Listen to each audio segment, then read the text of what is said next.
Laredo, take us out. Take her out.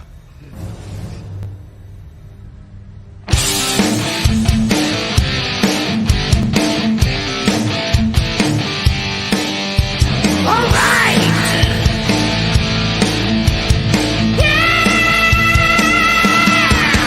Blast off. Take flight each and every Friday night. Join the fun and let's go off-world. Geek out with us live where the nerdiness will thrive. Buckle up and let's go off-world. Toys, comics, pop culture news, movies and so much more. Matthew, Jesse, Curtis, and Sean are your guides on this fun-filled tour. Blast off! Take flight each and every Friday night. Join the fun and let's go off-world. Let's go off-world. Let's go off-world. Hey, hey, hey. Let's go off-world tonight. All right, folks, welcome to OffWorld 2.0 Tryouts Edition. This is part 2. I am joined by a couple awesome gentlemen here, not my co-host that normally are here because they are unreliable, which is why we have to do these tryouts. Jesse has D&D, which we knew before we started OffWorld. Dooch is just a Dooch, so he's just not here if we're not paying him, and we don't pay him for off weeks. And Sean, he's got his priorities all out of whack. He wanted to spend time watching something with the kids. So he's coming, but he's running late, So, anywho, we'll get to interview these couple nice fellows here in just a second. But starting out, we'll just kind of get to know them. Greg, how you doing? Tell us a little bit about yourself. Greg, formerly Blue Scale, just a big old guy, Yeah. Lots of toys we can see behind you. Got a few toys. I collect a few things. Gotcha. I collect a few things, Okay. Yeah. Beautiful. Well, we appreciate having you here. And we got Chris Kelly.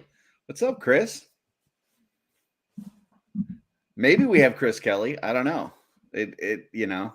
Little delay. Yeah. Chris, you There there? you go. I'm here. Okay. How you doing tonight? I'm doing well. Happy to be here with you and Greg. For those that don't know, Greg has a tribute figure. That's pretty special. I've heard that. Yeah. And Yeah, Curtis, I'm sure really at some point you're gonna have a tribute figure, right? That would make sense, right? I mean, you're a legend. Right? You're on this world takeover. Yeah, I'm not really sure. I mean, some folks get intimidated by me, because I am kind of everywhere. I was just on the Euro Legions podcast that just dropped today. I wasn't sure if they were going to post it because, like I said, some people get intimidated. And like once you play an episode with me on it, everything else is kind of downhill. So like when I went to go visit My Wife Is Going to Kill Me guys up in Michigan, they recorded a session with me and then they quote unquote lost it, because, I get it. I'm an imposing guy, very charismatic. I got a lot of strength. I'm very athletic, naturally good looking. People really like me. Love you. Yeah. And really my only opportunity is low self-esteem. So, but I'm working on it. And I just hope that one day I can see myself through everybody else's eyes so that I could see how awesome I really am. So that's what I'm working on. So, well, I'm excited for, potentially a Curtis figure one day, but, Curtis, there's two of us in this chat right now that have tribute figures and it's not you, but I would like to officially show, thanks to the nice people at Hasbro in the selfie series. This is my tribute figure. Very nice. This is this is the best that Hasbro can do. They took the Snake Eyes Buck and if you want, I will send you pictures of my head, and you can get that put on. So that is beautiful, man. All right. Well, we're gonna start off with show pick, or showing any pickups, so the show and tell portion of the show, and then we'll probably get into some reinforcements talk and different things like that. If we get to the point where we need to start the interview and Sean's not here, then I'll just kind of wing it. But starting off, we'll hit up Greg first. Greg, you got any toys this week you want to show? I do. I got a Snow Job. Oh, so good. Nice. He's a very cool, sick figure. Comes with a lot of stuff. That is neat. And I also got Tunnel Rat, which is also somebody I was waiting for. It's also a cool figure. Lots of little stuff to equip. That's awesome. Yeah, I really hadn't. I mean, I got the Serpentor, but I hadn't really been getting into the Joes. And then I showed off Zorana last week that I got. I'm impressed with the quality. They stepped up. They stepped Yeah. up quite a bit. I always say having a little bit of extra competition kind of makes people step up. Like with the Horsemen, with the whole 3D community, that makes them create even more elaborate and awesome stuff, because all the different creativity that everybody puts out, that makes people step up. So I think it's healthy. Yeah. And as you see with the Joes, they step up with extra stuff, and the quality is a lot better now. Yeah, no, I totally agree. I mean, that's kind of what we're trying to do with these 2.0 tryouts. Awesome too. Oh yeah, that looks awesome, really. Yeah. I mean, we're hoping by doing these tryouts for the 2.0 that not only does it help you two step up your game, but also my co-hosts that really kind of mail it in when they are here, and a lot of times just aren't here because they're not as committed. We would hope that like you guys could be the Vala to their Joe, but we'll see. Hey, Greg, let me ask: were you a Joe collector before it went to 6-inch scale, or? I was. I got a shit ton of the 3 3/4 inches, and I'm kind of getting out of that line now and just sticking with the 6-inch. Kind of fit the rest of the collection. I started off with MUs. MUs, the first thing that I started collecting was the Marvel Universe, the 3 3/4. Okay. Yeah. And since I was a kid, I liked Joes. I had Joes when I was a kid, so it just, when I started really collecting, I was like, oh, Joes it is. Yeah. Did you go deep into the modern era? Like, did you get the club figures and stuff like that? I got a couple. Club. I got a couple. And I've been slowly just selling that stuff off now. Yeah. Are you doing the classified vehicles too? I am. I got I got 2 Dragonflies, 2 Hiss. You gonna hang that chopper from the ceiling? Yep, probably right over here. Nice. I was gonna say I don't know where else you're gonna put it, so it'll be charging towards the blimp. Yeah, huh? Yeah. I got the blimp up here too. Nice. That's the Predator, the little Predator bike. Beautiful. Well, what about you, Chris? You got any toys you picked up this week? Yeah, actually. So how funny! I didn't get to open them yet, but I got the. Snow job. job. Nice. That was he the looks second so drop, good. right? Yeah. You know what's going on? I don't even really hunt anymore. Stuff just shows up at the house, and I'm like, oh, sweet. Well, that was a Pulse exclusive, so you can only get it on Pulse. Oh, yes, okay. yeah. So, I just pre-order when stuff comes on, and I only do the Pulse when it's a Pulse exclusive. Otherwise, I try to do Amazon or Big Bad Toy Store. Yeah. That one's gonna look really good come wintertime when we can get some pictures outside with it and stuff. That'll be awesome. Yeah. I'm really pumped, and I was a O-ring kid. I collected all the 82 to 94 Joes when I was a kid. I still have most of them sitting in my garage, and then in 2007 when the 25th anniversary came around, I was like, oh, this is my thing, and literally most of this toy room that I have is just the modern era Joes. And for a long time, I was just a Joe collector, and I was just casually watching in on everybody collect everything else. And then when Joe's ended with the club, back in like, what was it, probably 2016, 2017. I realized I was a toy collector and I wasn't just a Joe collector. And then I started collecting everything else. So now I have everything, but it's kind of crazy to be going back and picking up the Joes. And it's even crazier to watch, a lot of the YouTube channels and a lot of the folks that I follow on Twitter and Instagram, all of a sudden being Joe fans. So that's been a really cool thing for me. So yeah, I also got the Python Patrol Vipera. Oh, nice. This Target dropped this off the other day, and then today they dropped off the Tiger Force. Mine's Flint. coming in tomorrow. I got one. I got two of those. Nice. Yeah, he looks pretty cool. I don't know how I feel about the whole raccoon eyes thing with him. I mean, I understand it's face paint, but I almost just did an orc like that. I was going to paint an orc with that across the eyes, and then I changed my mind at the last minute. That would look cool. Yeah. That would look cool. So my snow job actually Cookie ordered for me because he hit me up. He said, "Dude, it's up on Hasbro. Go get it." And I didn't respond. I was still sleeping. And he's like, "You know what? Fuck it. I'm just going to order it for him." He was like, "Don't bother. I got it for you already." I was like, "Perfect." And I'll pick that up Wednesday. Did you get the Range Viper yet? I did. I haven't opened them yet. I've got 2 Range Vipers and a Big Ben. Yeah. I've got an cool. embarrassingly large pile that I have to get to. And the kids have been back to school for a little over a month now. I had to start going back into the office, and I came home one day in August, and this entire toy room was a disaster. My 7-year-old decided, hey, Dad's not home. Let's get into stuff. Yeah, toys are fun. Yeah, and you know what? Wow. This is my thought with it. If something happens to me, they're just gonna toss it. So if one of my 3 kids has a connection to any of this stuff, let's go with it. So he's really loving Origins, Motu Origins. Ever since Snake Mountain showed up, like. He's been coming down every day playing.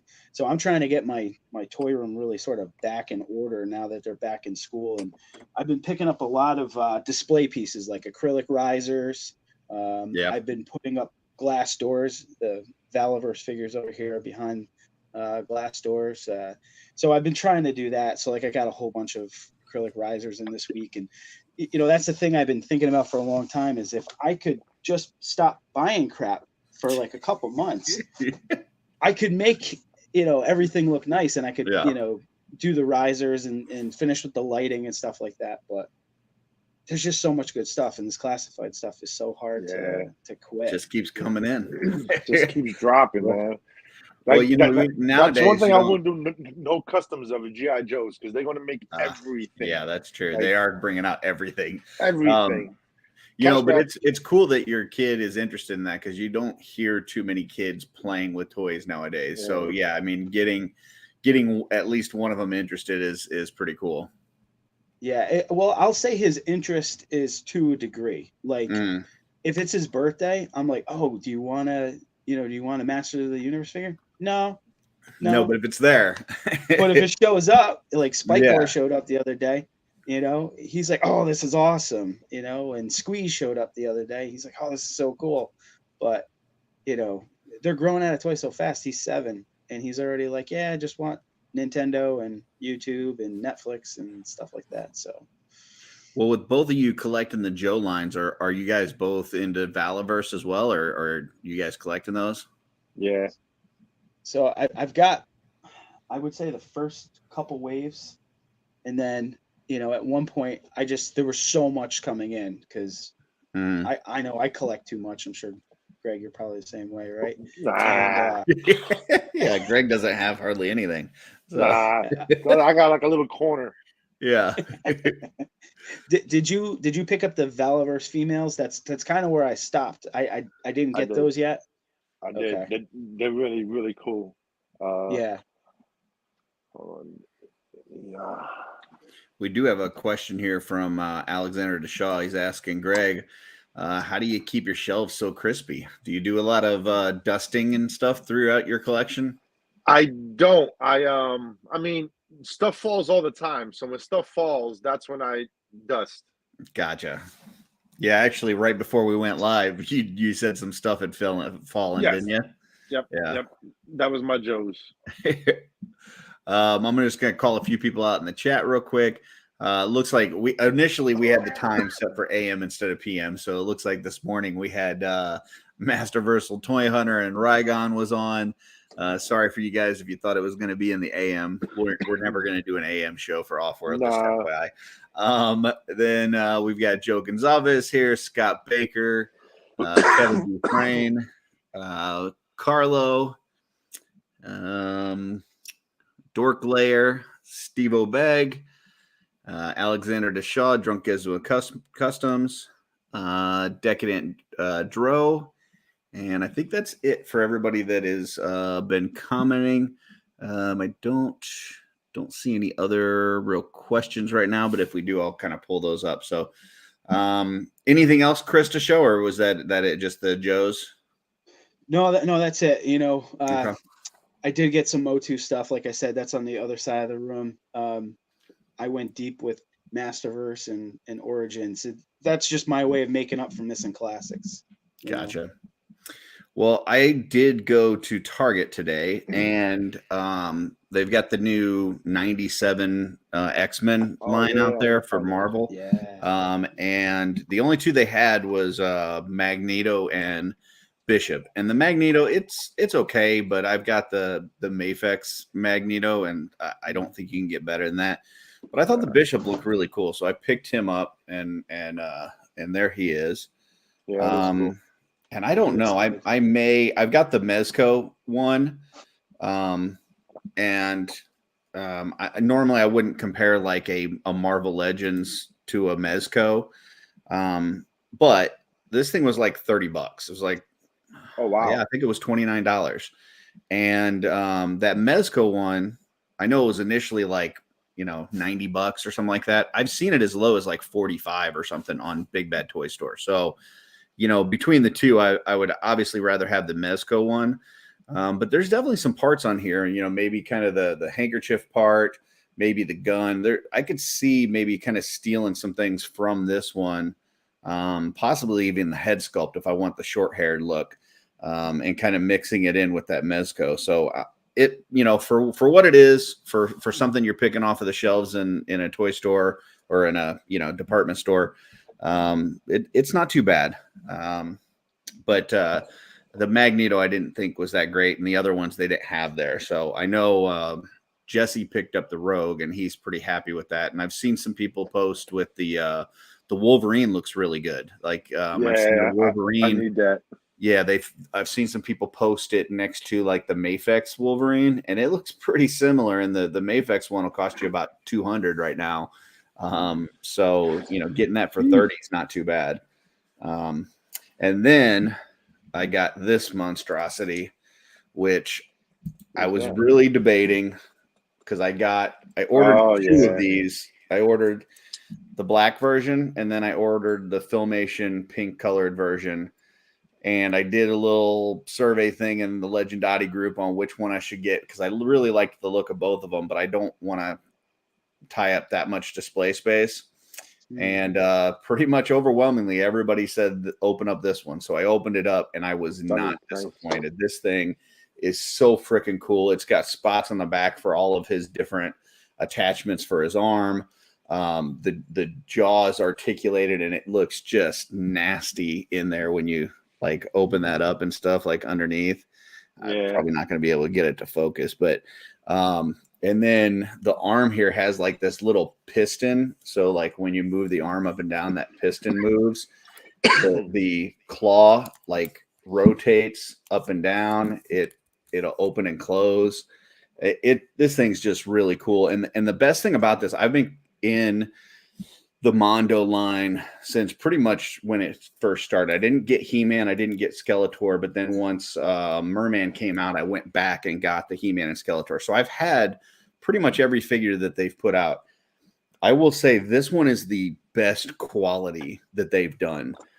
A lot of times with these big 12-inch figures, they're so bulky and top heavy that they're not very sturdy. And so it's a good thing that they come with a stand.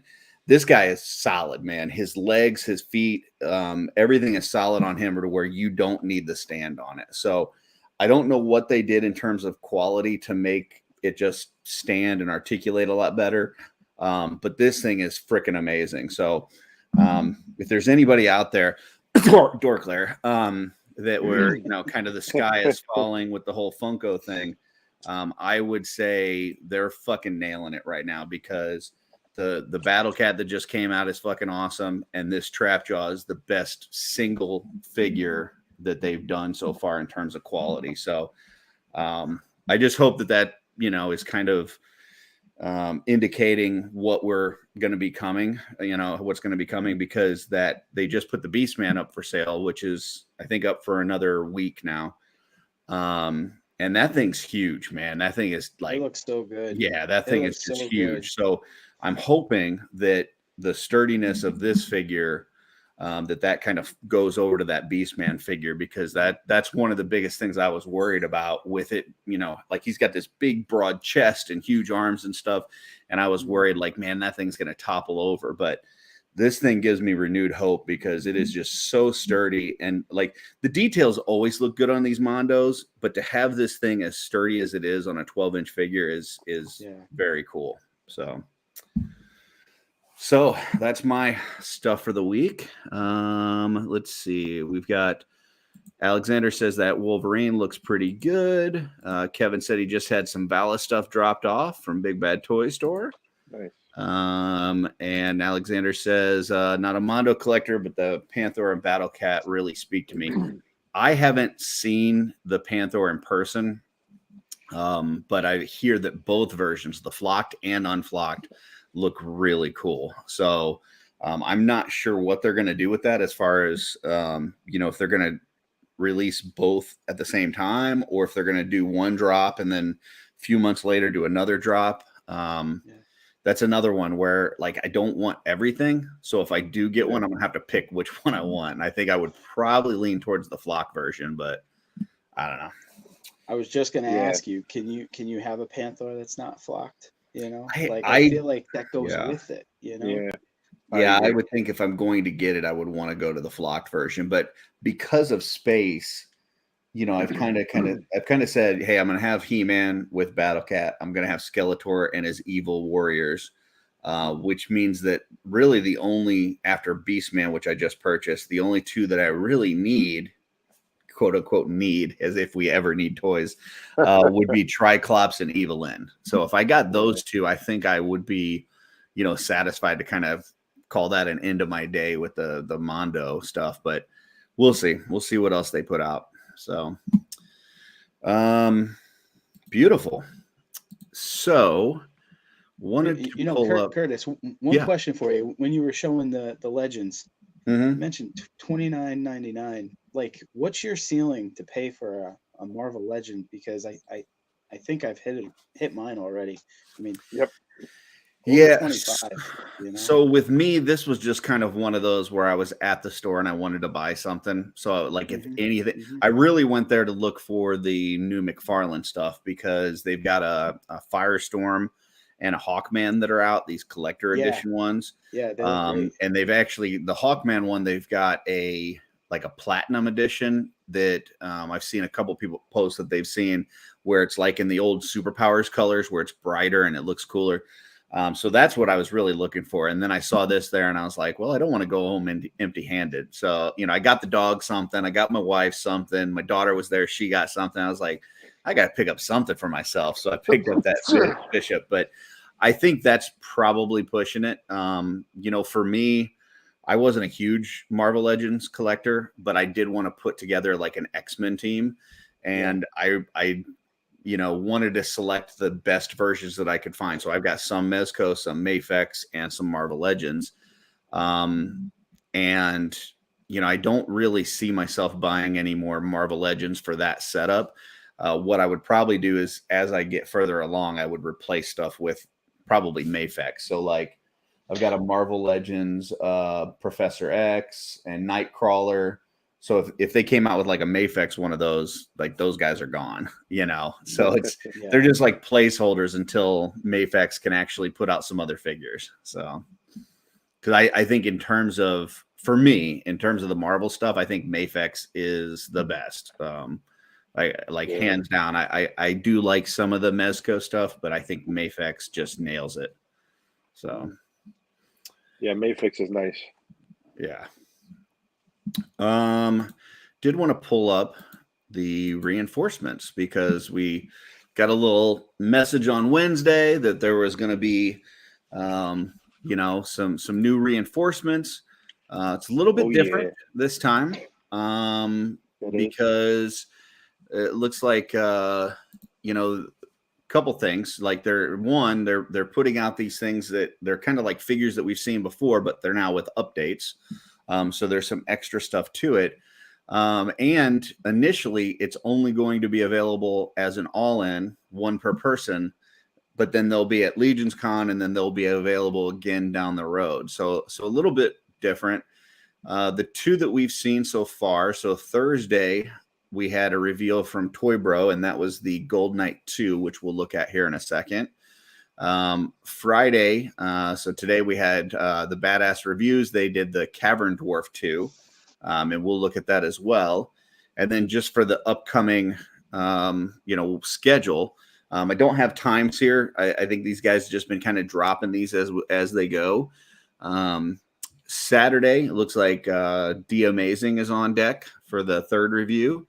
Then Sunday, we've got from the Mythic Legions community, our Hedgehog Action Customs. So Jonathan's going to be out there doing one. Monday we've got Kent Pool Collects, and then Tuesday they got these jokers on this Shooting the Shelf show. So yeah, I don't know how they ended up with one, especially the last one, but what I can tell you is Jesse and I will be doing actually a live reveal that Tuesday morning, and it is scheduled for, I believe it is 8 a.m. On Tuesday morning. So we did get the figures already. We did an initial kind of reaction to us opening the figures. But we're going to do a live where we actually, take any questions, talk about it, have them in hand, show some pictures that we've taken, that kind of thing. So, so that should be fun. Any other thoughts on this before we get into the two revealed figures so far? Go ahead, Chris. No, I just think it's, I like getting second shots at figures, and I think it's nice that they're changing some stuff. It's going to get, honestly, I just think it's going to help sales. No, I love seeing the stuff that they come up with, and no, I'm pretty pumped for it. What about you, Greg? Same here. I didn't know till the truck hit, and I was like, "Oh, look at this stuff." So that was pretty exciting, and I like they changed it up a little bit. The Gold Knight isn't the same as the OG one. It's even a different faction compared to the OG one. Yeah, no, we'll take a look at that too, because I think that's a good way of doing it, because it allows people that don't have one to get one without going and paying the massive amounts of money for an older figure.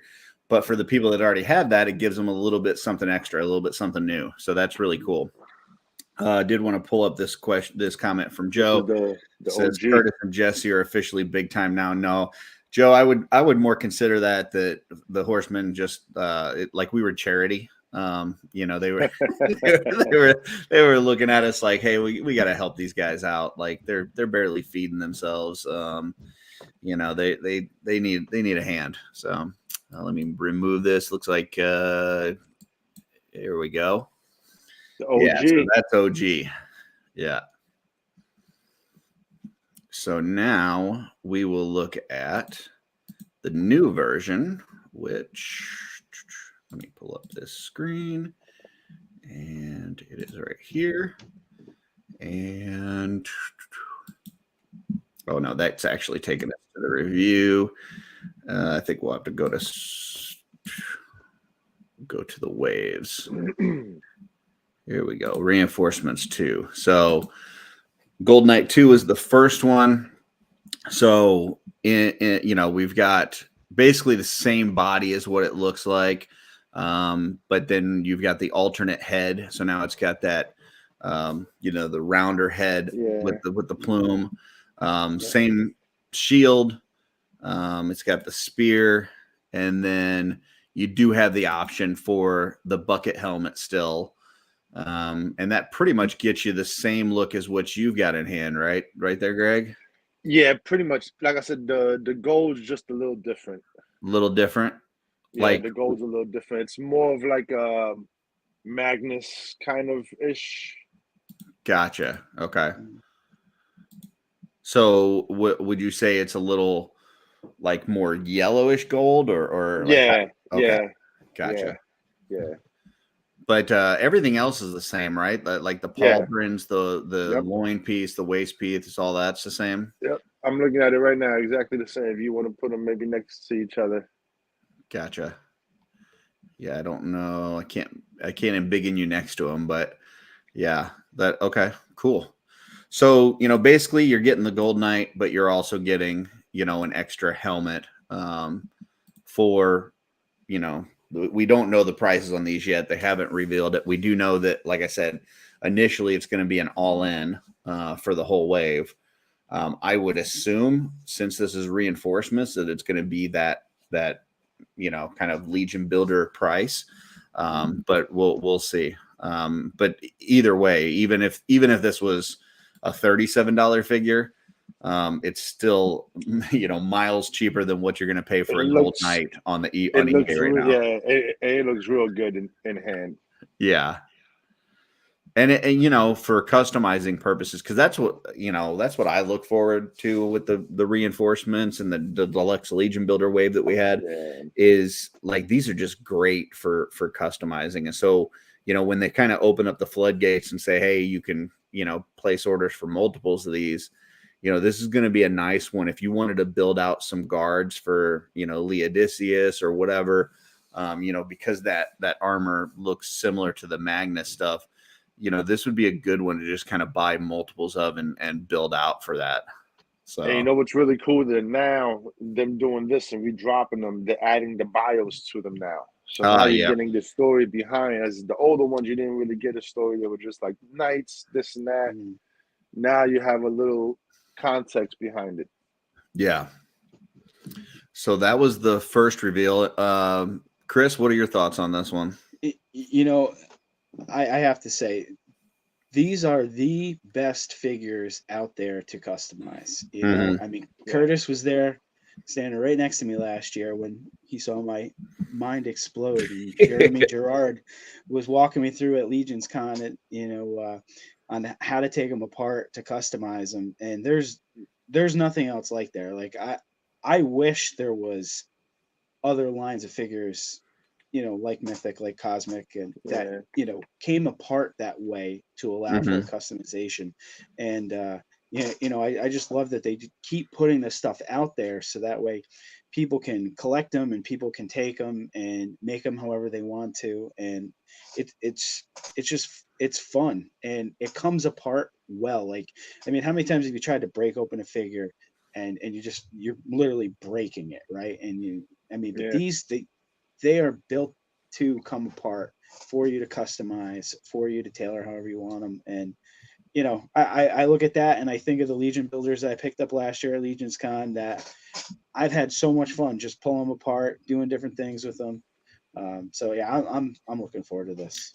Yeah, very modular, like you're saying, you know, to be able to take them apart and put them back together in different ways. And, you know, we're really in a golden age of customizing for this line too, because I mean, it wasn't too long ago where a lot of these figures, like you would have your pre-order run and then you would have, you know, what was on Big Bad Toy Store, and then that would sell out. And next thing you know, a figure would be $100, $150. And so if you wanted to find a figure to customize, it was pretty rough. Like you were going to spend some money, but because of the reinforcements, because of the Deluxe Legion builders and all the extra new tooling, we've gotten to a point where, I mean, shit, I'm seeing some stuff in the Cabal where people are selling like Alithia figures for $45, $50.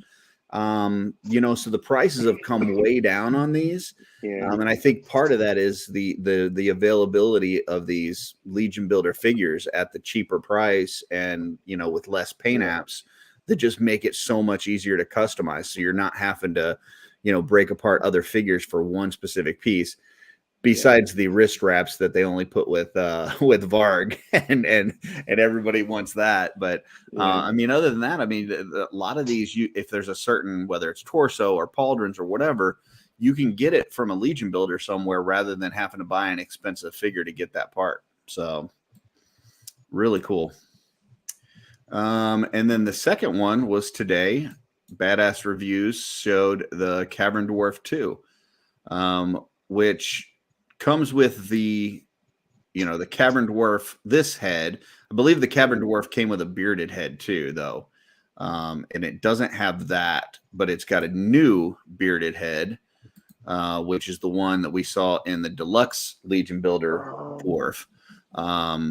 So you do get a bearded option, and then you get the armored option, the couple different horn options.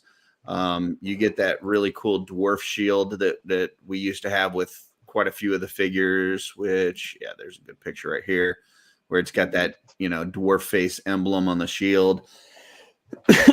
And this is the first Legion Builder that, first figure that from Mythic Legions that I actually put any paint on. So I got Cavern Dwarf when I first got into the line. They were one of the few figures that were still available on Big Bad Toy Store.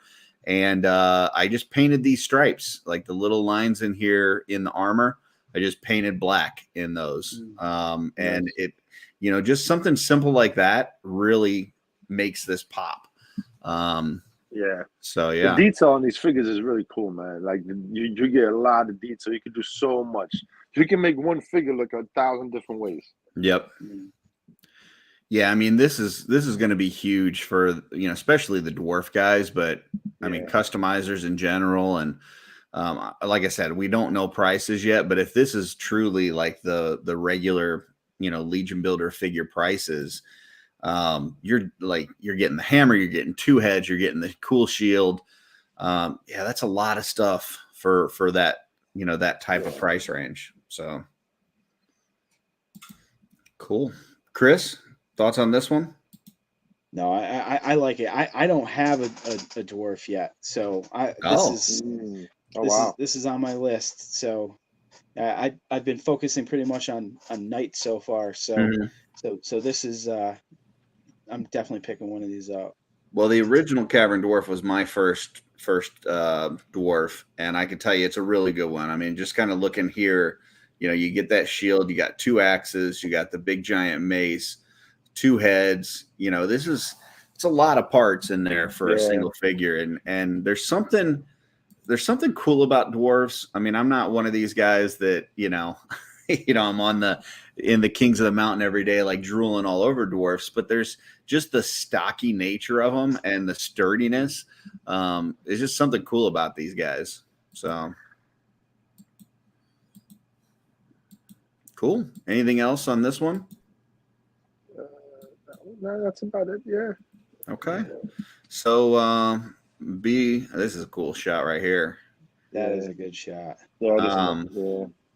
So be on the lookout. Looks like tomorrow is D Amazing for the third reveal. I'm sure it's going to be another fire one. And I'm not, like I said, it doesn't have times here, so I don't know what time he's planning on dropping that. But I think I think they've been dropping them early in the morning, because I think the Horsemen drop them as soon as they drop it. Then these guys drop the review right after. Oh, okay, gotcha. Yeah, well, we're, like I said, on Tuesday, I know Jesse and I are going to be going live 8 a.m. Eastern. So be on the lookout for that. These other ones we'll see when they throw that stuff out there. But just another cool one. Then let me remove that, because we did get another note from Jeremy today with some shipping notifications. So looks like Greg and Joe and Cookie and all the team there at the studio got all the red deaths out. So it says shipping is complete on those. Obviously reinforcements, we're doing the reveals at this point, and it looks like the sale is on 10/14, and they'll immediately be shipping. So it sounds like those are already in hand, ready to go.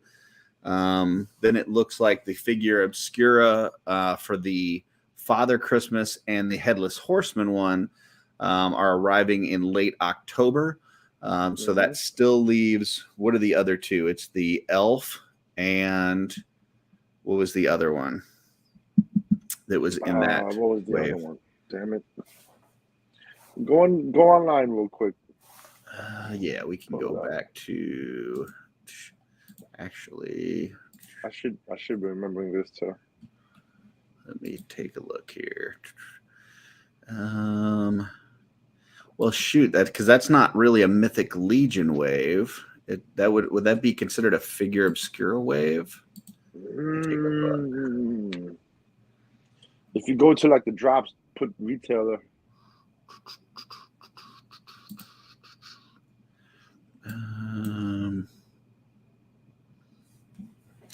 It's not on the screen right now, but I am looking.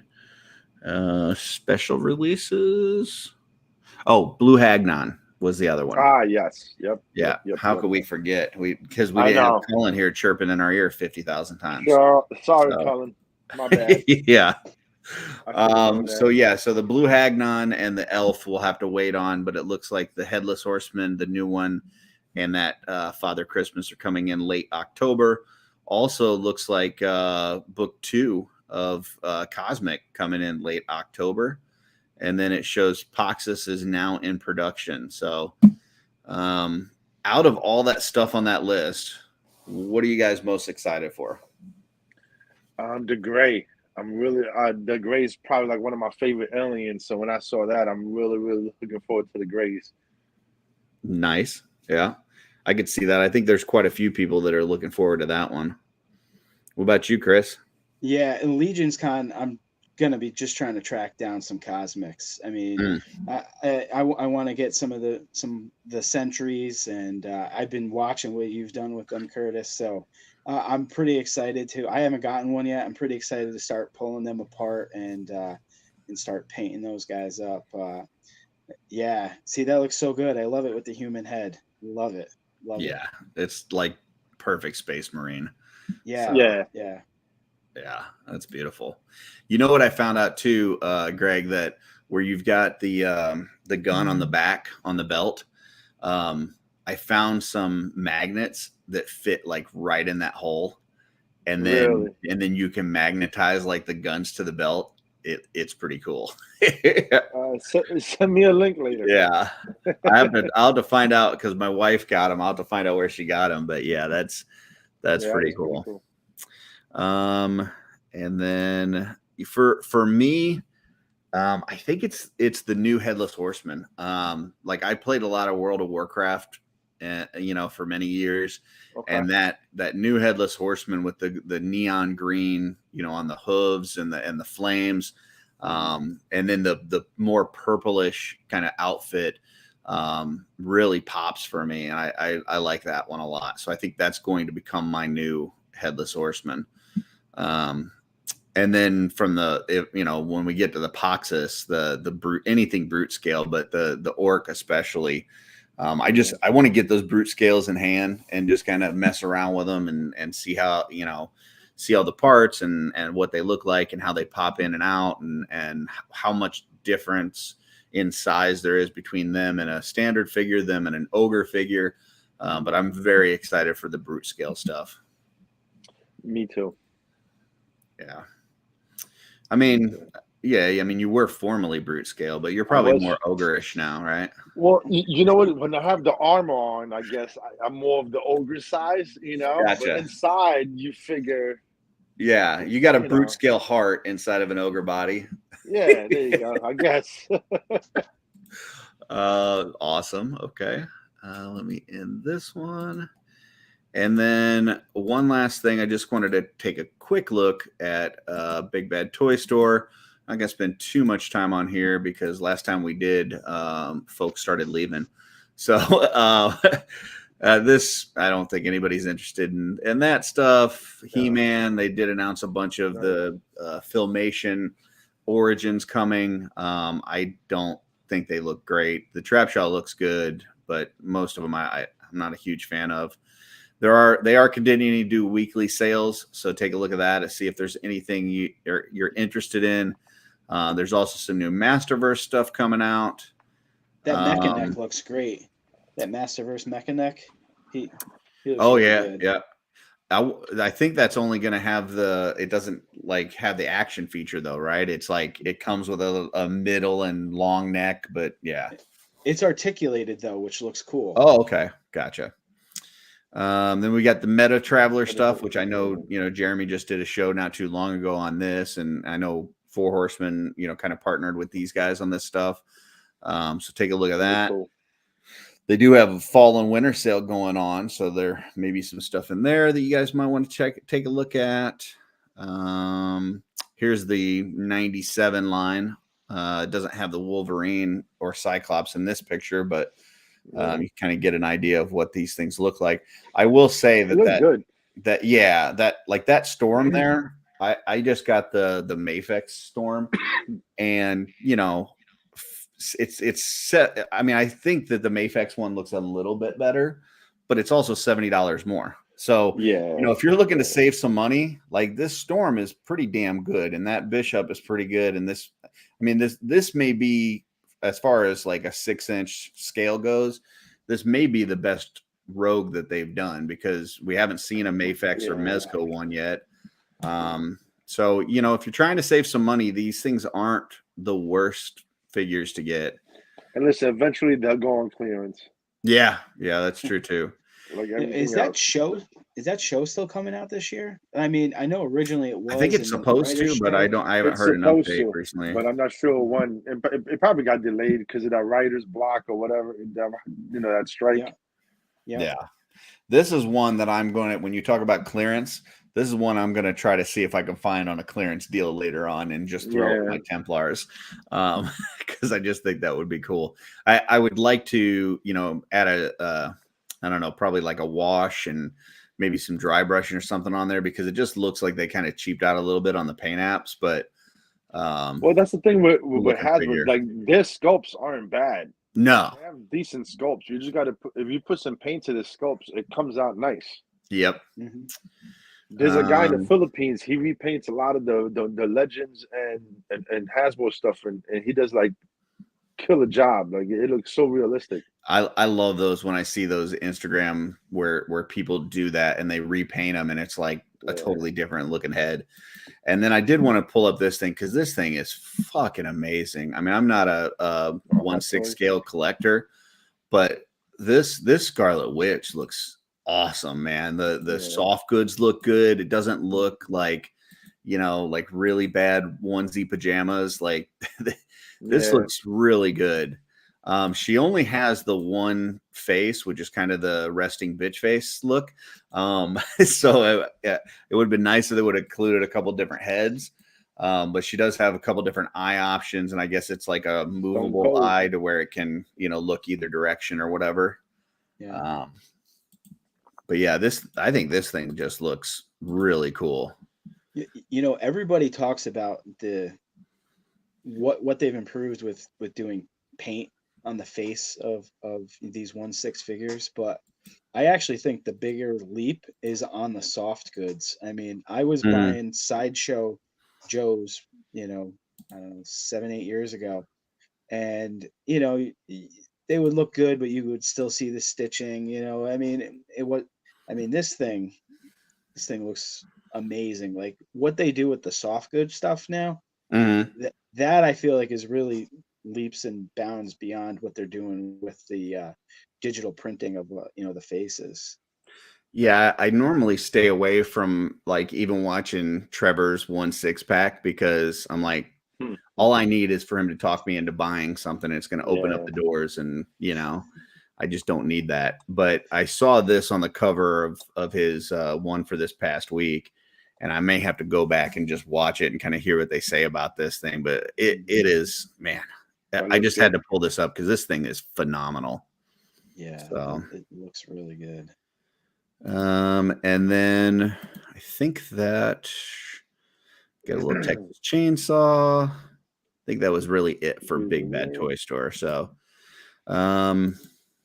any other toy news or reveals that you guys have seen this past week that you want to talk about real quick? No, I think not that I can think of. You, Chris? We had Toy Fair this past weekend, so there was a little bit of news coming out of that, Yeah. I think there's going to be one more Toy Fair in New York, and then after that they're moving to New Orleans. Oh, really? Yeah, I had heard that. Oh, shit, And I didn't know that. Was Super 7 at Toy Fair?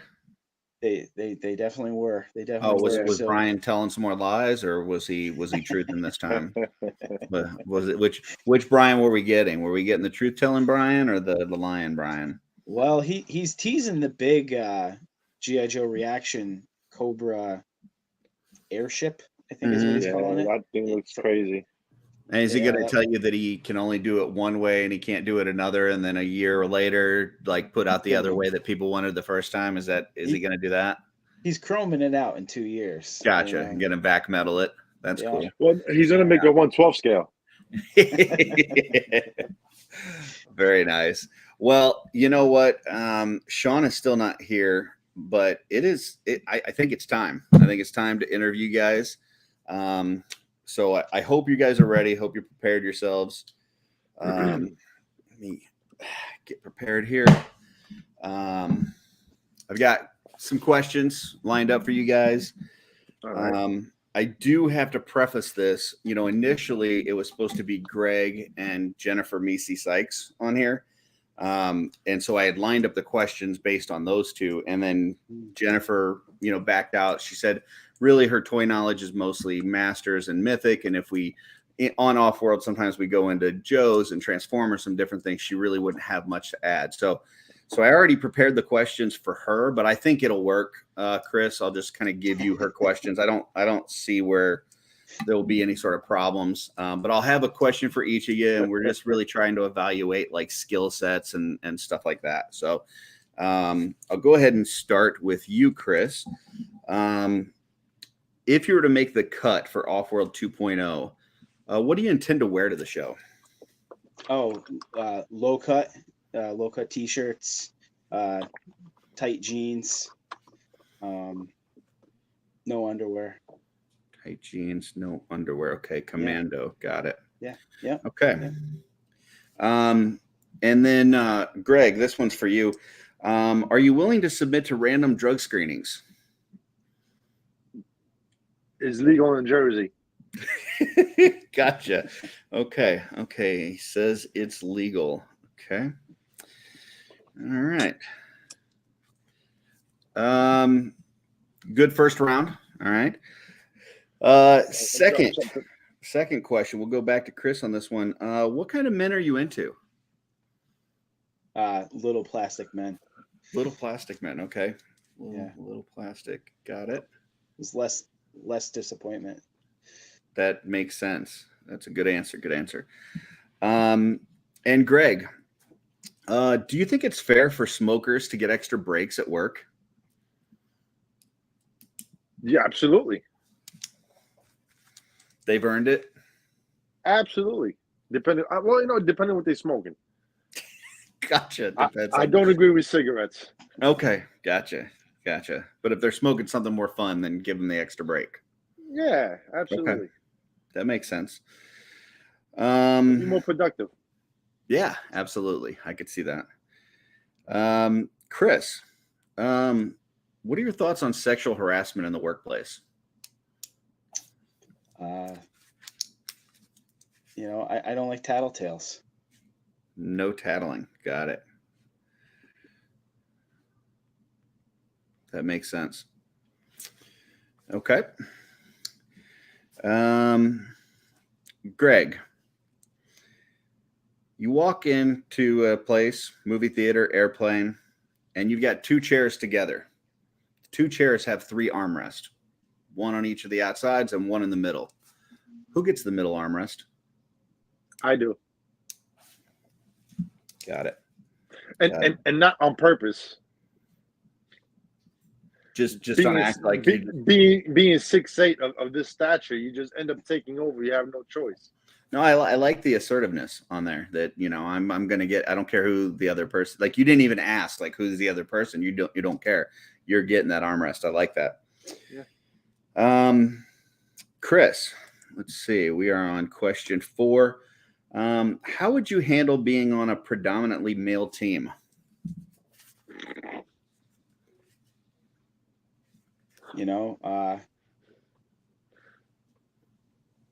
Yeah, I would do it. All I have is Stephen Bisciotti answers, and I'm trying not to do that. Okay, gotcha. So you're trying not to be Stephen. I'm trying not to be chauvinistic. That's correct. Gotcha. Okay. All right. Got it. Greg, how do you know which memories are real? The what? How do you know which of your memories are real? I don't really remember too many things. I don't like to look in the past. I like to look forward into the future. Gotcha. Face forward. Okay. Face forward. Don't worry about memories. I like that. Okay, Chris, would you consider yourself to be an emotional person? No. I like how you nodded before the no. No. Okay. Gotcha. That's good to know. We need to know these things. And Greg, what does color taste like? Skittles. Wow, that's very creative. I have to give him. That's good. I like it. I like the answer. Okay. Chris, if you were to make it on OffWorld 2.0, how do you plan to balance OffWorld and family? Oh, this is easy. OffWorld first, because lately, you remember Jurassic Park when they're hiding in the kitchen and the velociraptors are outside the door, right? That's what it feels like today. So yeah, Gotcha. I need this to hide. Yeah, so thank you. Gotcha. That makes sense. Yeah, and bonus, you also get to tell them all to get off of Wi-Fi. So now not only are you able to be by yourself, but they're bored off their asses. So then when you go back to them, they're going to be they're going to be like, oh, thank goodness he's here. Yeah, like it. Yeah, they're going to be better for it tomorrow. Yeah, absolutely. Greg, let's go back to when you were a kid. Okay, your mom tells you not to talk to strangers. How do you make new friends?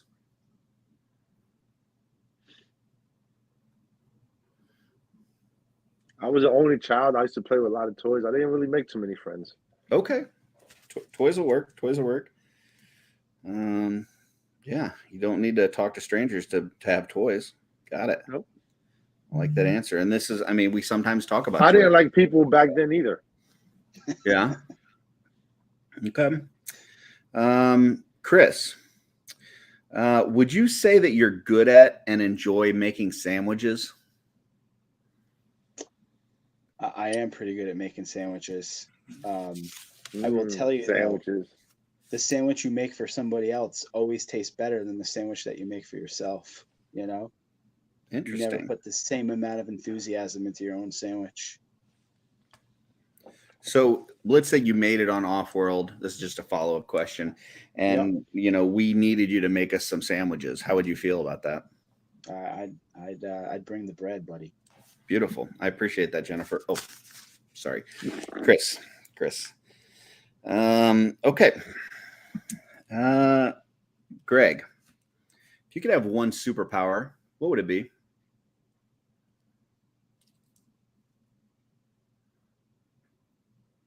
It's a good question. Well, I'd like to think they're all good questions. High all the time without having to smoke. Oh, okay. Gotcha. Just cut out the middleman, huh? Cut out the middleman. Gotcha. Always high.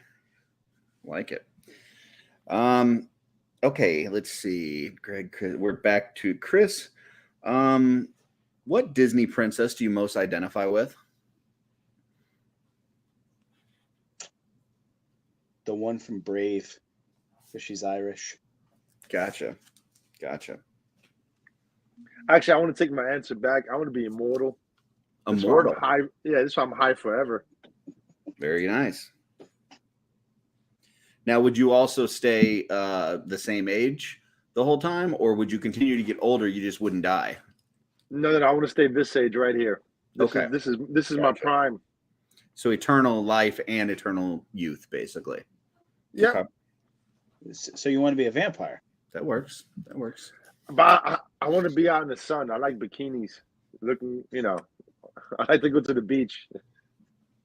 Okay, Greg, we're on your next question here. Let's do it. You get shipwrecked. You have all the essential items. You've got, food, water, housing. What 2 non-essential items would you want to have shipwrecked on the island with you? Weed. Okay, that's 1. And more weed. That's 2.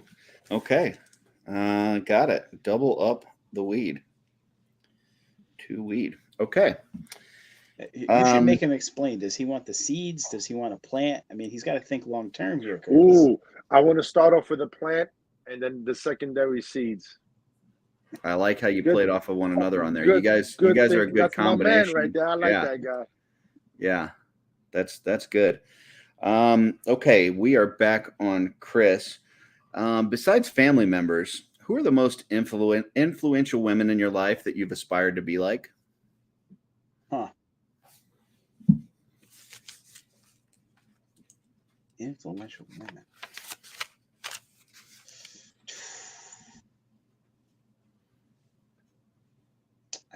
Oh, wow.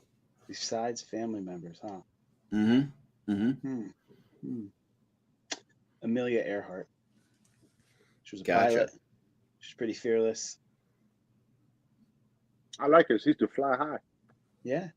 Now, with that answer, we shouldn't expect you to, if you get on OffWorld, just kind of go missing and we can't find you, though, right?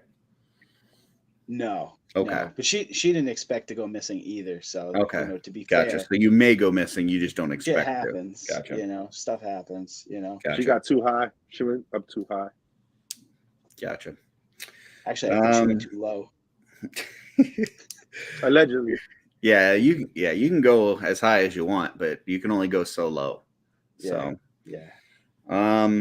Greg, if you were a brand, all right, if you were a brand, we branded Greg, formerly Brute Scale Greg, what would your slogan be? Ooh, that's a good one. My slogan. Shut the fuck up and buy. Now, has that worked for you selling vehicles? Only with Indians. All right. Are you speaking indigenous people, or are you speaking those from India? No. Those from India. Oh, okay. Gotcha. Okay. I appreciate the clarification. Well, yeah, they're very good negotiators. They want best price. So sometimes you just gotta just really push it. Yeah. They come with their cousins and uncles, and their uncles' and their cousins' to buy one car. And then they all drive off in that one car like a pack of clowns. Okay, well, we're on question 10. Camrys? Does Greg sell Camrys? I have Camrys. Let me know. I got you. Yes. We'll hook you up. We are on question 10, which is the final question. Oh boy, pressure. So, Jennifer, dang, I keep doing that. Chris, do you anticipate missing any shows due to pregnancy or menstruation issues? Sometimes, occasionally. Gotcha. You don't know when that stuff's going to happen. So, well, my wife is a labor and delivery nurse, so it can happen. Gotcha. Okay. Yeah. Gotcha. And then last question for you, Greg. Would you rather fight? Okay, so you're fighting 100 squirrel-sized bears or 1 bear-sized squirrel?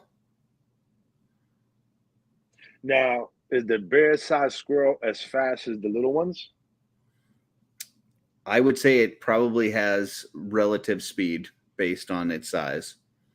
So, or 100 little ones, or 100 little bears? 100 squirrel-sized bears or one bear-sized squirrel. If the bears are slow as the big ones, little, I think I'll take the little ones because I could just step on all of them. Okay. Okay. So you're going to take the 100 bear-sized squirrels. Yeah. Curtis, could I build off of that for a second? Sure, go ahead. Greg, you are allowed to pick one tool out of your garden shed to fend off these small bears. What are you taking? Lawnmower. Oh, see, Ooh, he's a smart guy. well, that would be, yeah. Smart guy. Yeah, you can just plow them over with that one, especially if it's a riding one. Zero turn. Yeah. Oh, yeah. Boom, boom. Okay. Well, that is it. So I appreciate you answering the questions that we had there for you. I would like to confer with the other interviewer here, but unfortunately, the rest of my hosts are bums. So I can't do that. But I will confer with myself, which really probably the Is what best counts. to confer with. And then we'll let you know. You'll either hear from us or you won't. But one way or another, one of those two things will happen, and we'll kind of go from there. So appreciate you guys popping in for the interview. Awesome. Listen, worst comes to worst, I thing. will see you at Yeah. Legion Con. So just so you know, Yeah. I'll see you at Legion Con. Okay. Gotcha. One last thing. You guys have any questions for me about the position, about anything in general? Anything that you guys got for me? Go ahead, Chris. I definitely do. So whenever I look at an interview, I look at it as an opportunity to be interviewed and also to interview to make sure it's a good team fit, right? Mm-hmm. So if you don't mind, I would like to ask you a couple questions. Absolutely. I mean, you're interviewing us for the position as much as we are interviewing you for the position. 100%. 100%. Why do you feel that manhole covers are round? I think, I don't know if it's the same way in other countries. I know within the U.S. we have a big obesity problem, and a lot of our people are round. And so I just think it makes sense to make them that way. If we didn't eat so much fast food and put sugar into everything, including burgers, we probably wouldn't need the round ones. At least that's my take on it. So, wow, interesting. Second question. I only have 3. Okay. Number 2, if you could be a dessert, what would it be? If I could be a dessert, I'm just going to have to go with my first instinct. The first one that popped in my head was lemon meringue pie. It's got a little bit of tartness, a little bit of sweet, a little fluffy on top, it just kind of feels right. I feel very lemon meringue pie. So. Okay. Last question. Sure. You wake up tomorrow, you're in a room, you have no arms. There's just the 3 of us there. Mm-hmm. Who do you ask to help you go to the bathroom? Let's see. Who do I ask to help me go to the bathroom? Well, I think I could probably go by myself because I could just sit. But if I'm going number 2, I'm going to need somebody to wipe. And it's going to be weird because normally I'm a sit-down wiper, which people that watch this channel kind of know. I'm a sit-down wiper, not a stand-up wiper. So I would have to find a way that I could sit down and have somebody wipe me. And I just don't know that Greg can get that low. So I think it's going to have to be you, Chris. I like to jump in. If you're at my house, Mm-hmm. I have a bidet. So nobody needs to wipe, my friend. There you go. Then I can do everything by myself. So that's it. I'm staying at Greg's house. I'm going to sit down and go, and then I'm going to use the bidet, and I'm good. I might be dripping a little bit when it's done, but I think I should just sit there and air dry for like 10 minutes. Okay. Gotcha. I was probably going to sit there and dry anyway. So, yeah. I'd much prefer that you just air dried and, let it drip dry. Yeah, I mean, the more I think about it, a bidet might be a good way to go, anyways, because sometimes you wipe and you wipe and you wipe, and it just it's like a magic marker. Yeah, it just keeps coming. Yeah. It's like I don't know. It's like it never ends. So yeah. Well, I appreciate those answers, Curtis. And, absolutely. What about I you, Greg? You got appreciate- any questions for me Well, as the only host that I showed up? was gonna ask what happened to the other guy, but I see that it just don't show up. So it's pretty much easy of what happened to the other guy. Yeah, I mean, here's the thing. Like, a lot of people give me crap. I don't know why. I mean, I'm a lovable guy, but they give me crap about being on so many shows and all this kind of thing. Just so everybody's the full disclosure here, I was approached by these other three. These other three came to me and said, "Hey, we've done a couple of these things, these episodes we've called OffWorld. We're thinking about creating a whole show around it, but we really like you to be a part of it." I was like, "Great, sounds awesome. Let's do it." And initially they said, "Oh, well, it'll be every other week because Jesse's got D&D." No problem. That's cool. So we did the first episode, which was actually episode 0. Went pretty well. It was fun. I had a good time. And then they said, "Well, hey, Sean was the one who said, hey, I'm probably just going to get on next week too," which was going to be one of our off weeks. Because I just got nothing else going on. It's like, well, awesome. I'll be on there too. Like, basically we could, instead of doing every other week, let's just do it every week. And then whenever Jesse shows up, Jesse shows up. And I thought everybody was in agreement to that. That sounded good. It was going to be me, Dooch, and Sean, and then Jesse would be here when he bees here. That sounds great. Then what happened is Dooch never showed up. He has not been here for one off week. Now, he doesn't have an excuse. It's not like he's got some, sort of life that he's camera shy. Yeah, no, he just doesn't want to be here. He can only handle me twice a month. So he just doesn't show up. And then, Sean, sometimes he shows up, sometimes he doesn't, sometimes he's on time, sometimes he's late, sometimes he gets here. And what we're talking about is Star Wars or something. He has nothing that he wants to add. So he just kind of sits there. So the only one that I give a pass to is Jesse, because he laid his cards out up front. He said, "Hey, every other week, D&D, this is what it is." And when he's here, he's on, he's doing his thing. That's why he's my partner on Sunday nights. Like Jesse is the utmost professional. That's my dude. But these Legends of Grayskull guys, Sean and Dooch, I just don't know. And so that's why we're going to continue the interviews. I do have one more set that I know of that has expressed interest, which is Ostradamus Toys and Ryan Gonzalez, Rygon. So we will have them not next week, because next week I got to sit in with the regular, host. I got to deal with that crap. But the week after that, we'll be doing another round of tryouts, and we'll get Rygon on here and Oz, and we'll see how they do. So, and Jesse popped in just to reinforce that's why he's my partner. Yep, because we're a good team, and we're both professionals. And when we show up, when we're here, we give it our all. So yeah. All right. That being said, it is that time of the show where we do a little thing called This Week in Theaters. Yeah. So let me pull up our little theater thing here. And I have a random number generator, which I have now changed. We were doing 20 years. We're going to do 30. And this goes from 80 all the way to 2010. I'm going to randomly generate a number. And then that number is what we will add to 1980, and that will tell us what year we're looking at. I did the random generator, and let me embiggen myself. It came up with 3. So we are going to be at 1983. Let's take a look at what we had in the theaters this week. I was 5.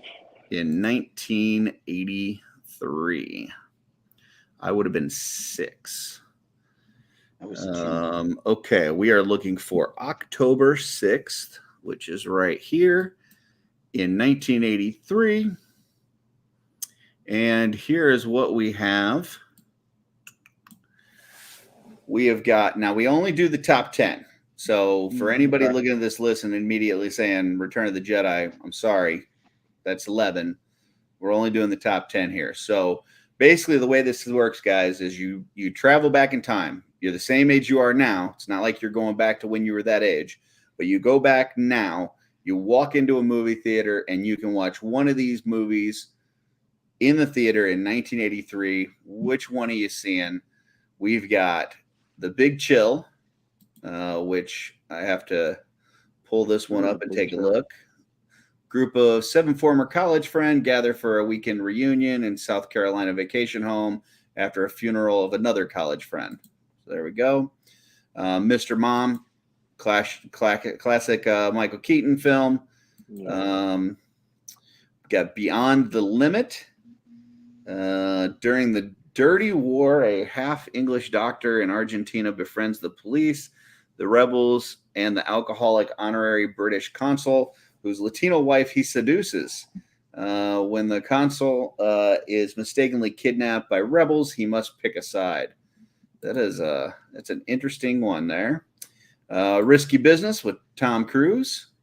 Rebecca De Mornay. That's a good one. We've got Revenge of the Ninja.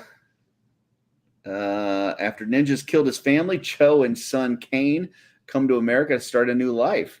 He opens up a doll shop, but is unwittingly importing heroin in the dolls. Oh no, I hate when that happens. When his friend betrays him, Cho must prepare for the ultimate battle. Man, that's interesting. Then we've got Brainstorm. Researchers develop a system where they can jump into people's minds. But when people involved bring their personal problems into the equation, it becomes dangerous, perhaps deadly. We've got Trading Places, Dan Aykroyd, Eddie Murphy, hilarious film. It's around New Year's is the setting anyways. We got National Lampoon's Vacation. This is the first one. This is traveling to Wally World. And then we've got Flashdance. That's a nice, yeah, that's nice. And finally, we've got The Lonely Lady. Hoping to achieve success in Hollywood, a young aspiring screenwriter allows others to exploit her. She goes through affair after a sordid affair in her attempt to write her own screenplay and have it produced. And then 30 years later, she is part of the Me Too movement and blames everybody else for her predicaments. All right. So we'll start with produced Chris. by Harvey Weinstein. Yeah. We'll start with Chris. You got those 10 movies. You travel back to 1983. What are you seeing, Chris? I'm seeing National Lampoon's Vacation. You know, I don't know if you remember back in the early 80s, there was a National Lampoon magazine. And I remember my dad used to get that. And big fan of Chevy Chase, especially, you know, the 70s SNL. And, you know, I wouldn't know at that time, but those vacation movies would only get better. I feel like Christmas Vacation is the one movie that I watch multiple times every single year. So it would have to be National Lampoon's Vacation. Yeah. I probably, unpopular opinion here, my favorite is the European one, which I don't ever hear anybody talk about. Like they talk about the first one or they talk about the Christmas one, obviously is a lot of people's favorite, but I really like the European one. But okay, but you're seeing the National Lampoon's Vacation in 1983. What about you, Greg? What are you seeing? Trading Places. Trading Places. Great movie. Why are you seeing that? Eddie Murphy, man. That's the dude. He's funny as hell. Yeah. That's I love that movie. I watch it every year around New Year's. I just love the Dukes getting their just deserves. Like just is sticking it to him in the end. So yeah, that's a good one. I was thinking about going with Trading Places, but I think I got to go with Keaton. I got to go Mr. Mom. Just something about that film, and I haven't watched it. I might have to watch that this weekend. I haven't seen it in forever, but just the hijinks that go on, and you know, he makes the grilled cheese sandwich with the iron, and you know, has to fix the wubby with the stapler, and the you know, he starts hanging out with all the ladies of the neighborhood, and the one starts coming on to him and stuff. Just a lot of fun in that movie. So I would say overall, my favorite movie on this would probably be Trading Places, but I think if I head back to 1983 right now, I'm seeing Mr. Mom. So, If it wasn't for Trading Places, I'd see Flashdance. oh yeah, Oh, I've yeah. never seen that one either. Have you seen it, or you Oh, just yeah, want to see it? no, I've seen it. It'd be good to see it on the big screen as an adult. Yeah. Okay. All right. It'll I bring might have back to check that some out. memories. Let's see. Oh, Dorklayer said, look at the gross on Return of the Jedi. So let's take a look here. So, Return of the Jeez. Jedi at this point had 20 been, weeks. let's move this over, had been in the theaters for 20 weeks. And it was at 239 million, which completely dwarfs everything else on the list. Trading Places was actually out there for 17 weeks at this point, still holding steady in the top 10. Not as much money overall, but still doing pretty well after 17 weeks. Yeah. Flashdance, 25 weeks, still in the top 10. Yeah, it That's was pretty good. impressive. So Flashdance actually was higher, than Return of the Jedi, and had been out longer, but had made less money overall. So that's interesting. Cool. Did you guys see any of the original trilogy in the theater? I was just a little too young for it. I didn't. I didn't. I saw Return of the Jedi. That's actually the first movie I remember seeing in the theaters is Return of the Jedi. And yeah, it was something about, like, it was funny because I don't know if you guys remember, like, back then, like, VHS tapes were like ridiculous. Like, people just didn't own VHS tapes for the most part. Like, you would pay for cable, and you would, like, if you had money, you would pay for cable, and then you would record stuff on a VHS tape from the TV. But, like, you didn't just buy VHS tapes because they were, like, super ridiculously expensive. Well, I had a aunt and uncle that were pretty well off, and I remember going over to their house and with my cousin watching. They had A New Hope and they had Empire on VHS, and I was like, I couldn't believe it. Like, I'd never heard of anybody having that, and so I watched the first two movies there, and then we went to the theater and saw Jedi.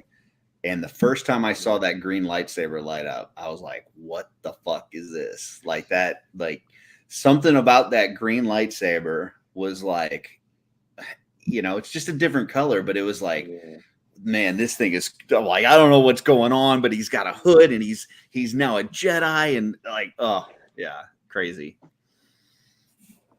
It's funny, you were talking about the VHS. Mr. Mom, you picked Mr. Mom. We had that on VHS in the late 80s because McDonald's was running a promotion. And I forget, it was a couple dollars, right? They offered like 6 different movies, but it was a couple dollars you could get from McDonald's, one of these 6 different movies. It was like E.T., Mr. Mom. This is probably 88, 89 or so. And I remember my parents were like, oh, we got to get all the movies, and we got Mr. Mom, and we used to watch that all the time. That's awesome. I never remembered them giving out VHS. I did like that they used to do more like promos with movies. I remember like, I think it was Batman. Was it Batman Forever? Where with the Riddler and Two-Face, they did like those glass mugs at McDonald's that had like their faces on them and stuff. And I remember them doing a lot more promos for movies back then, that they had like giveaways like that. That was cool. Those glasses. Yeah, Burger King, McDonald's, like, those were that was the drinking glasses in our kitchen. Yeah. What about like toys from like Happy Meals and stuff? Was there anything that you guys had as a kid that you remember that was like just really cool? It's funny because I was in the studio the other day in George's office, and he has a whole bunch of like little knickknacks and like old collectibles, and he has. Does he have patty whacks or just knickknacks? Knickknacks. Okay. Patty whacks. Patty whacks is outside. Hey, Jesse. And, hey, my man. Jesse, what's up, fellas? Remember the Transformers? Yep. Were they transforming like fries and nuggets and shit? Yes. He had a couple of those, and I was like, "Oh shit, I remember that." Those are cool. Those are cool. Those things were some of the best. Yeah. Do you remember Wendy's had GoBots, and they were very similar to the GoBots you could buy at the store, except rather than being die cast, they were plastic. Oh, I didn't know remember that.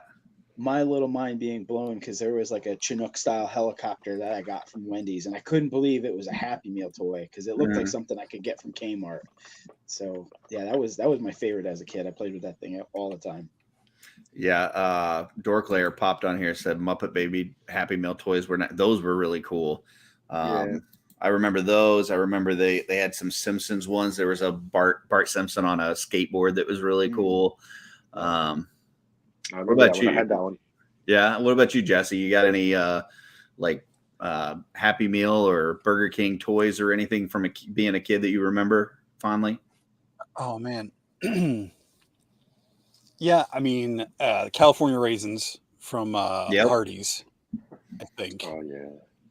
Those were great.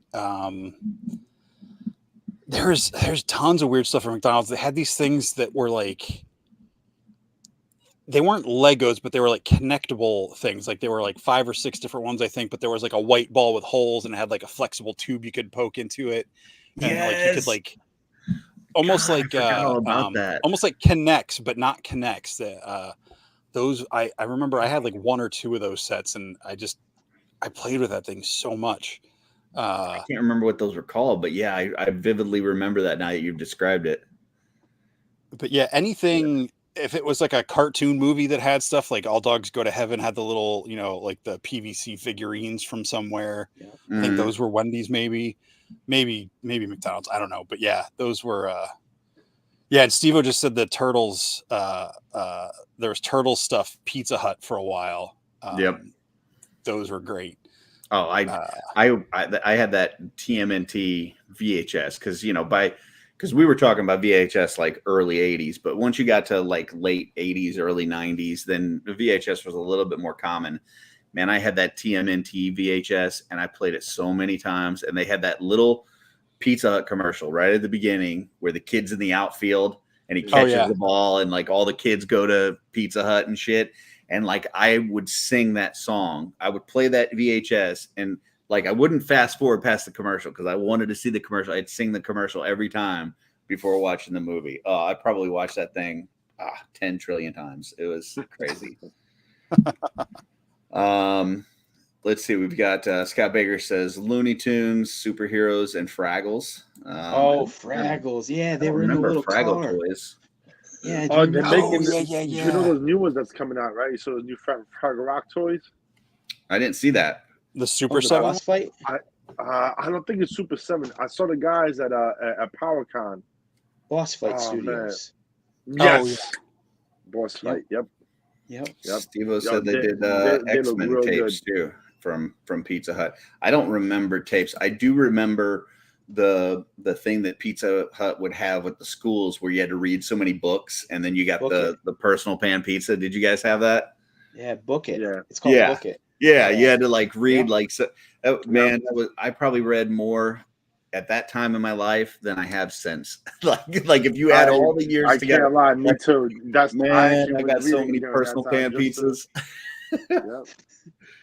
And I like you would go to Pizza Hut and they would have like they'd bring out that little pan, right? That little skillet, and it was like 1,000,000 fucking degrees. Like it would burn your face off. And then you would have that little red see-through plastic cup. You know what I'm talking about? Yeah. Good stuff. Yeah, their pizza was greasy, but it always tasted very so greasy. Oh yeah.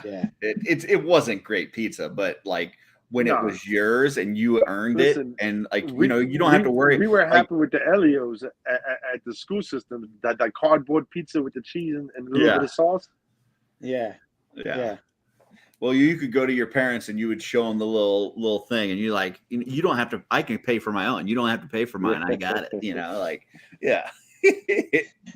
That's probably the first time that kids were forging documents, in their life, was to get their Book It thing. I swear I read this. I read all the parents sign bears, Mom. Sign it. I know we had to do like book report, like audit, like we had to read, like talk about it. Like we had to get up in front of the class and tell about.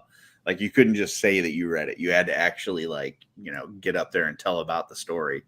Oh wow. Yeah, that was a cool program. Yeah, we had to write 2 paragraphs.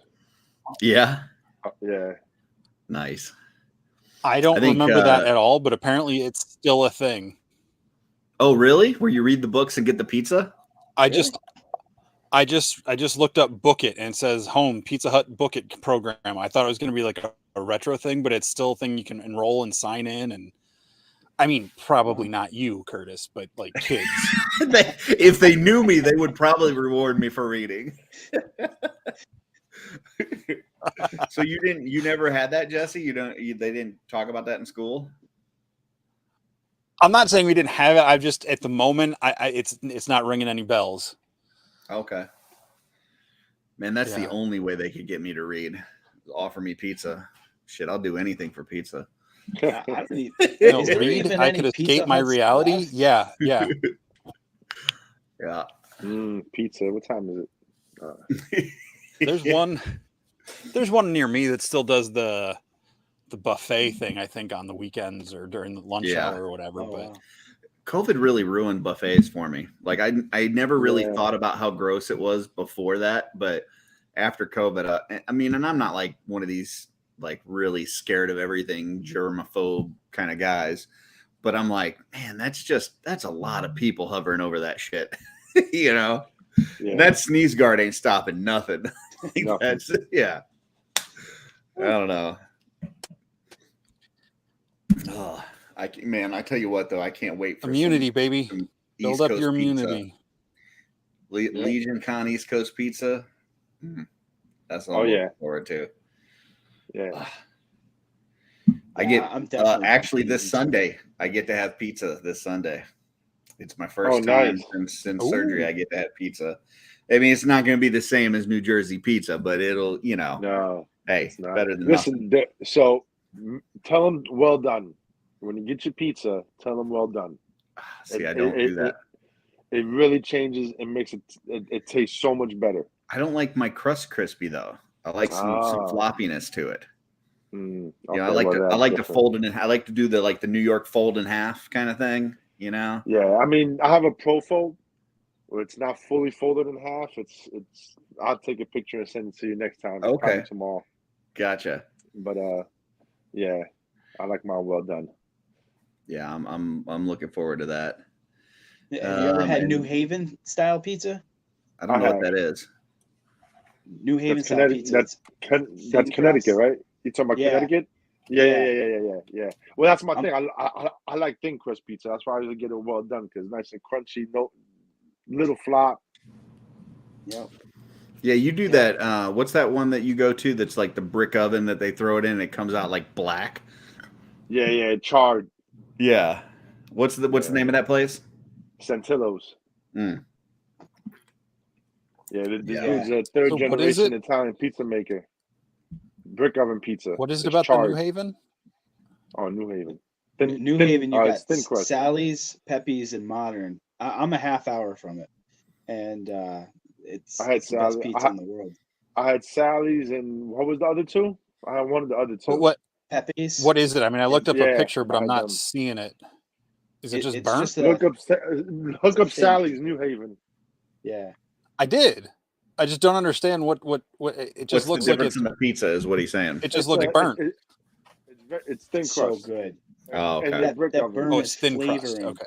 The burn is flavoring. It's flavoring. Charred. Okay.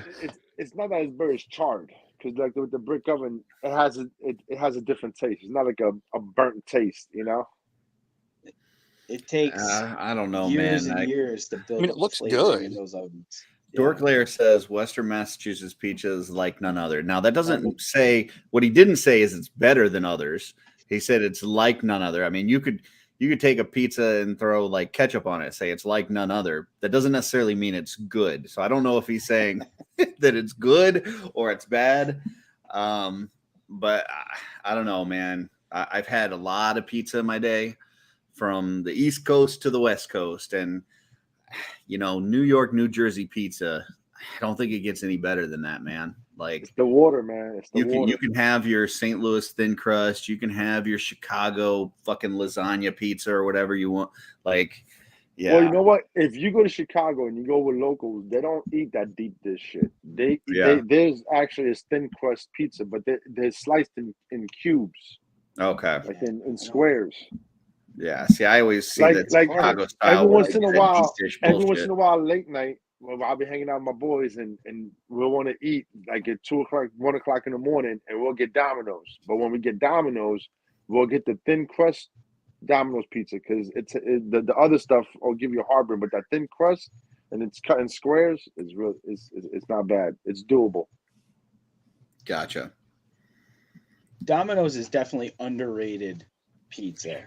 But the I thin mean, crust, to me, I feel like the regular ones is the thin crust is not bad. The thin crust is pretty good.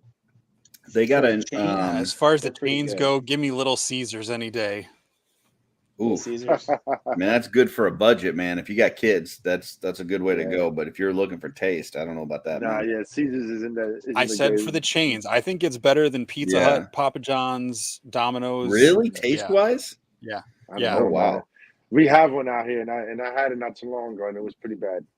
Yeah, The cheese on it is great. I mean, I would get it because if you feeding a family of 6, like fuck, you can get out of there for $20-$30 for a family of 6. It's not too bad. No. But yeah, I wouldn't go there for taste for sure. Domino's has Now, the if I want- best cold pizza for the next morning. You take it, you throw it in the fridge. It's the only pizza to me that tastes good cold from one of the chains. I can't do Dude, cold when you're pizza. out here, you gotta try Santillo's. Santillo's to me is one of the only pizzas that I enjoy eating when it's cold. I was looking it up last year. Domino's introduced their Brooklyn style pizza. That's pretty good. I haven't tried that. I never liked Domino's before, but they've got a Brooklyn style pizza that is pretty damn good. It's like the thin, floppy. Yeah, it's good. Scott, the trick with Little Caesars to heat it up, you put it in your toaster oven. That's or all back pizza. in the oven to heat up. You Toaster don't oven? What are you, microwave it. What are you, 80 Yeah, years never old? microwave Who owns a any toaster pizza. oven? You never microwave. I'm sorry, my pizza. kitchen is like That's 2 feet sacrilege. big. I have a toaster oven. I haven't seen a toaster oven since I visited my grandma like 30 years ago. I toast Shit. the oven, everything. I never use the microwave. The microwave is for Toaster, like rice or yeah. macaroni. I barely use my microwave. All right. Usually I use my microwave to heat up water to loosen up joints on action figures. Mac I'll and be honest, cheese. I don't know who use the you microwave to people heat up are. Mac and cheese. Yeah, I don't know who you people are that have pizza left over the next day that you have to reheat. I don't know, like who has pizza left. Like, Well, it's only me. So when I get a pie, I'm housing that pie. I have two hey, you slices. just finish it. Yeah, man. that's at least 2 meals if I do it right. Good stuff. I'm probably with Chris. If there was pizza the next day, I'm probably just eating it cold. Oh, right out of the fridge. Yeah. Oh, I don't know about out of the fridge. Pizza. So- I would leave it on the counter in the box. yeah. Room Yeah. temperature pizza, but not cold pizza. Oh, but it's that- got. You can only Yeah. sit out so long. It's got cheese. Yeah, you on it. can't. You can't I sit mean, it out for you too long. overnight. I'm not talking about like you don't want to come back 4 days later and have penicillin Just so in your you know, pizza, but after 5-6 hours, cheese grows mold left out in the Yep. open. yeah, I don't know about that. 4 hours. No, I that's a 4 hours, fact. right? Yeah. Yeah, It's a fact. 4 After hours is the minimum at restaurants that they can leave stuff out, which means it's probably longer than that for people at home. But for food safety places, 4 hours Yeah, and you have yeah. to pull it. I'm not worried about that. pizza with the cheese. Yeah. Dorkler saying best pizza chain is Berticus. Never heard of it. Two Bertucci's? cheese. Bertucci's. It's Bertucci's. brick oven. Yeah, they're Never heard of okay. it. They're okay.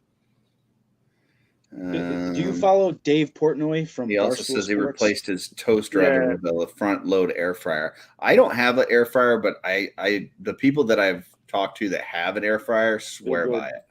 I have a toaster air fryer. Like it's a toaster and an air fryer. Yeah. Yeah, it's good.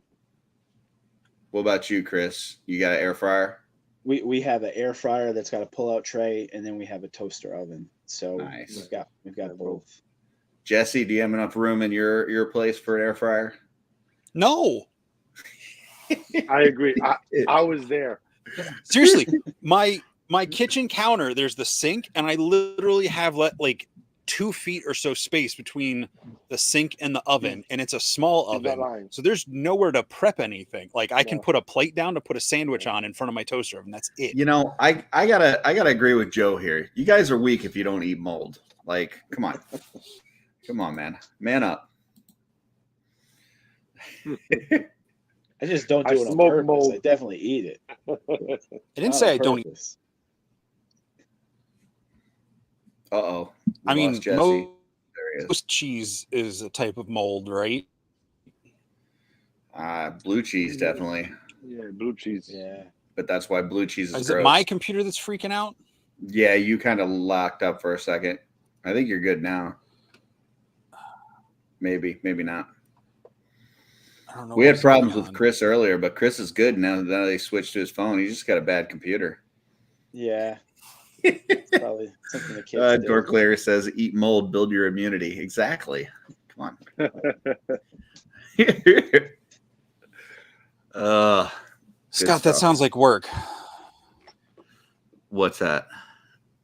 Oh, He folds says up. he gets Yeah, to get the Ninja toaster, folds up. I don't know. Like, come on. Yeah.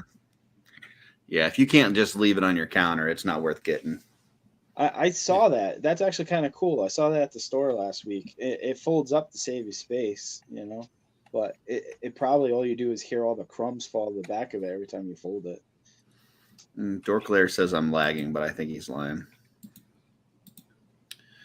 Okay. Good Lord, no. My toaster oven was like $30, and I've had it for 10 years. I'm good. Did you guys know that Loki season 2 came out today? Oh no! It was actually yesterday, Curtis. Oh, did it? Oh, wow. Man, I Yep, 9 just o'clock found that last out. night. I just found that out. I finished watching Ahsoka, which we'll talk about next week. I nice. got to get to Loki. Yeah, I'm gonna have to catch that. Did any of you guys watch it? I did. I I did. haven't, but I heard the first episode's really good. You saw it, Jesse? Yes, I did. Watched it with my mom last night. Nice. And without telling Guys, us what hold on, you I'll be right thought, back. what did your mom think? If I tell you what my mom thought, it'll be telling you what I thought. So Not necessarily. You may have a different. it's opinion. good. I'll just say it's good. Can I just say it's good and leave it at that? Sure. Okay. Sure. Better start than Secret Invasion. Yeah, even yes. Yes. Nice. Okay. I feel like the Disney Plus shows, it's not getting the publicity that it did when it first started. Like, Mm-mm. I didn't even know it came out. You know? Yeah. Like, think back to when Mandalorian first started. Like, everybody knew. Like, it was almost an event, right? Like, everybody knew, oh, we got to go check out the show. But I don't hear a lot of hype about a lot of the shows anymore. It's almost as if there was too much that was put out, you know? Well, there's a lot of people. I don't feel this way myself, but there's a lot of people talking about superhero fatigue, and a lot of the Marvel stuff lately has not been as well received publicly and critically, and all this stuff. Like Scott said, he lost interest in the MCU shows. It was just, but I think. Plus, you know, all that stuff was coming like in the middle of COVID and all this stuff. So everybody was just desperate for new stuff.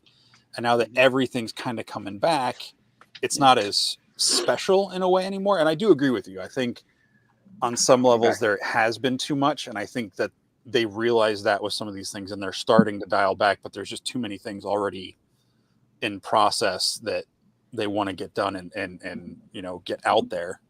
But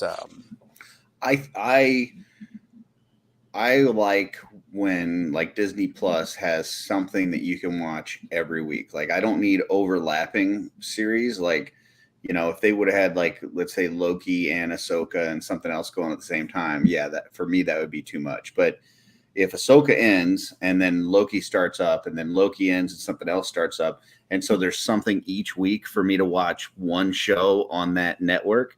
Yeah. To me, that's good. Like I don't need more than that. But if you're going to show me, if I've got to devote an hour of my time or 45 minutes of my time for one show a week, and you're going to alternate back and forth between Marvel and Star Wars, I'm good with that. So, and I've I've found some enjoyment out of all of the series that I've watched. Some more than others, but yeah. And I don't know that I would call it superhero. I mean, I get what people are saying with the superhero fatigue. I think it's crappy B character fatigue, because that's that, like you gave us the Hulk, Iron Man, fucking Captain America, Thor right from the beginning. And now it's like I'm supposed to care about all these other B characters. Like I just don't. If they put out a Wolverine series tomorrow, or they put out a Fantastic Four series tomorrow, it would be like fucking gangbusters. I don't think it's superhero fatigue. I think it's just like these are not characters people care about. That's what I think. I agree. Totally agree. I'm not saying I think that fatigue is right, but I think that's what people are calling it. Yeah. I think less than, for me personally, I'm not saying your opinion is invalid there, Curtis. I think for me personally, it's more the stories they're telling with these B characters or these lower tier characters they're not doing it as well. Because if they had done Secret Invasion with Captain America or Iron Man, wouldn't have made it any better, other than be like, oh, Iron Man is in this, and correct. It is what it is. It helps to have a little star power, but I see what you're saying, because like I didn't know who the fuck the Guardians of the Galaxy were, but they put together a really good story for 3 great movies, and it made you care about it. So I totally get where you're coming from. I do feel like some star power would help these series, even if you just dropped in somebody for a cameo for an episode or something. But you're right. Like the stories just haven't been great. I felt like the first year of the at least the Marvel stuff within Disney Plus was really good. WandaVision I really liked. The Falcon and Winter Soldier, other than the end, I really liked. Hawkeye was really good. And then you kind of got into this year, and it was like, I don't know. This past year wasn't the greatest for the shows. I wasn't too crazy about Secret Wars. I thought it could have been a lot better. Yeah. They could have did a lot more with it. Yeah. I think even the movies, not all of them, but most of the movies for the last almost 2 years have been lackluster, and not because it didn't have star power. Just like Doctor Strange, the first one was great. Second one, I know that split opinions on that one, but it box office wise did not do as good. I think it's one of the worst. I don't know who the split opinion is. Everybody I've talked to has said it was garbage. It's just, I think Disney fell prey to their own success with this stuff. They got too big. They were taking too big of swings, and not everything was a home run, and they lost sight of telling good stories. Because like Dorkler saying, Iron Man was not a household name before the Robert Downey Jr. movies. If you weren't into comic books, it was more than Kamala Khan or something like that. Like well, it's more than having a Secret Invasion that Nick Fury is the only fucking real character in it. Iron Man being the first movie to kick off the MCU was kind of a what? Because at that time, I know there was some cool stuff in the comics, but he wasn't even a top tier comic character at that point. I understand what you're saying, but if you go back to the 80s when they did the Secret Wars action figures, Iron Man's one of those action figures. You didn't have a fucking Kamala Khan action figure. You didn't have a Hawkeye action figure. So I get what you're saying. He's not the number one. He's not Wolverine. He's not Captain America, but still pretty big name when it comes to comics. Yeah, but I'm saying at the time when he came out, people who knew comics, if you talked about Marvel, DC, you'd hear Spider-Man, Batman, Superman. Maybe someone would mention Wonder Woman or the X-Men. Yeah, and the reason they did Iron Man is because Marvel didn't have the rights to their biggest properties in Fantastic Four, X-Men, and Spider-Man. That's why they started with Iron Man, because he was he's a character nobody cares about. we've got a good director, a good story. Let's see where this goes. Like, And it was a guy with a robot suit, so they could use the CGI to make it look cool.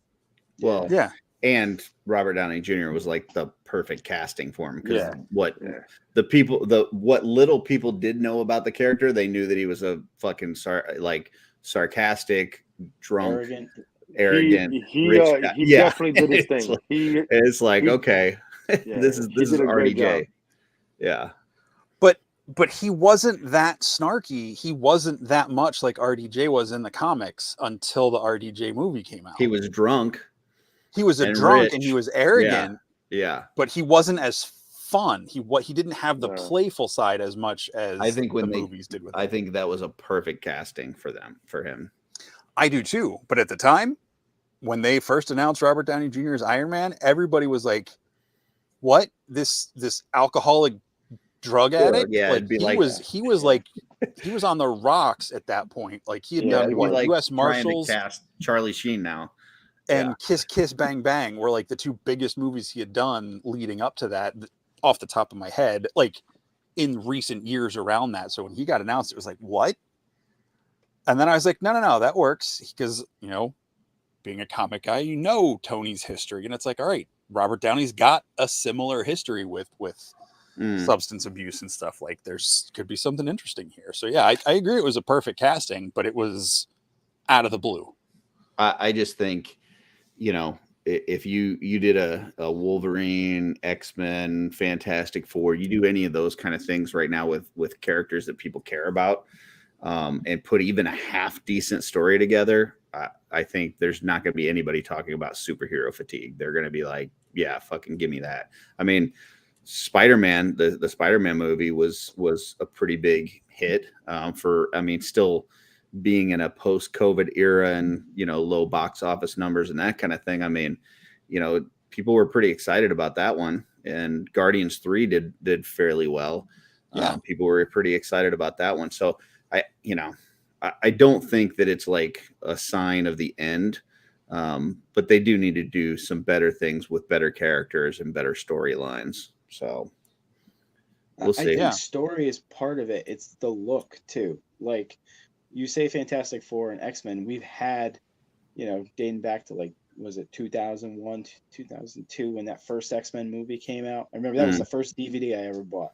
I was so excited about it, but when I got it, it wasn't the X-Men look that I wanted. Like when I went and saw it. They're afraid to do like the actual costumes and the colors and all that. Yeah. And I think, the story really helped Iron Man, but he also really looked like Iron Man. It wasn't that Hollywood turned him into some black jet suit guy and and took their liberties with it. Like he looked like Iron Man. He spoke like Iron Man. The story was a decent story, but I still don't think Hollywood fully gets that. It has to look like what we're connected to. Yeah. And I mean, we've even seen that with, other properties doing movies, some of the Hasbro properties, right? Like look at the little snippets that did well with the Transformers when they looked like the G1 Transformers. Yeah. And then all the other stuff that looked like crazy space satellite guy. Like, I don't know, that didn't reverberate with me. And I think there's probably a lot of people that feel that way. Like if it looks like it, I'm going to give you a little bit more leeway with the story, They dropped the ball big time on Secret Invasion, I think. That could have been huge. Well, not only could that movie or that TV show have been huge, but it could have set up like this whole thing, like backstory going into future movies and series and stuff like that. And it really just kind of laid an egg. Killed the queen or something like that. Wasn't it Deadpool who killed the Skrull Queen or something like that in the comic book? Yeah, I'd have to refer to Jesse on there. It's been so long since I read the Secret Invasion comic. I don't remember how it played out. I remember that was around with like the Dark Avengers. Yeah, they grabbed the information. I guess Deadpool was in a ship or something like that, and he was sending information back to Nick Fury, and I think Osborn intercepted the information or something like that, and took credit for it. And that's when the whole Dark Avenger started coming into effect right after Secret Invasion. Because they use that like as the go-to, like, look, this is what your Avengers did for you. Yeah. Yeah. And I'll agree with Dorklair here. Yeah. I don't mind CGI when it's done well, but yeah, the movies don't look unique anymore. Like, Yeah. I have some friends that are super, you know, Heroes. no. Handsome. Like real cinephiles, like, you know, like really getting into, like, you know, they know the name of this kind of camera, like a Dutch angle and like all these different things for like actual like high thought filmmaking stuff. And, you know, he's said stuff about how all the Marvel movie kind of look the same. I'm like, well, they should kind of look the same so they exist in the same space. But I'm getting to the point now with all the, like, I understand the volume is a cool, cheaper way to do stuff like they did in Mando to make effects and stuff. But, you know, when you've got so much real stuff in the original Iron Man movie and now Quantumania is virtually all CG and virtual sets, you know, it's kind of, and I agree, the writing with Kevin there, it's 100% the writing for a lot of this stuff has not been great. Even though I've liked some of these things, it's like, wow, this is, you know, bad pizza is still pizza. I think the last well-written You know? show for Marvel was Hawkeye. I think that was the last well-written one. Yeah. I think that one, I was not expecting much from that series, and it's one of my favorites. So, You know, if they keep going back to the same well of, you know, writers and, you know, developers of this, I mean, there's going to be some burnout on, you know, the creative staff too, you know, I mean, just with the amount of stuff that's coming out, you know, not everything's going to be a home run. Go along with the comics. The comics did well for a reason. You know, like, sometimes don't steer off that far apart from what we actually liked. You know, I get it. You got to change certain things up to make it real world or real life, but stick to the main script. You know, this is the stuff that we grew up and we actually enjoyed, and we'd like to see that on live screen. Yep. Not like how they did Secret Invasion, and that's not what we wanted to see out of Secret Invasion when we thought about that. You know, like, we want to see the full infiltration of them to being real, you know, the main superheroes and stuff like that. That would have made Secret Invasion really dope. But I guess they didn't want to take a chance on.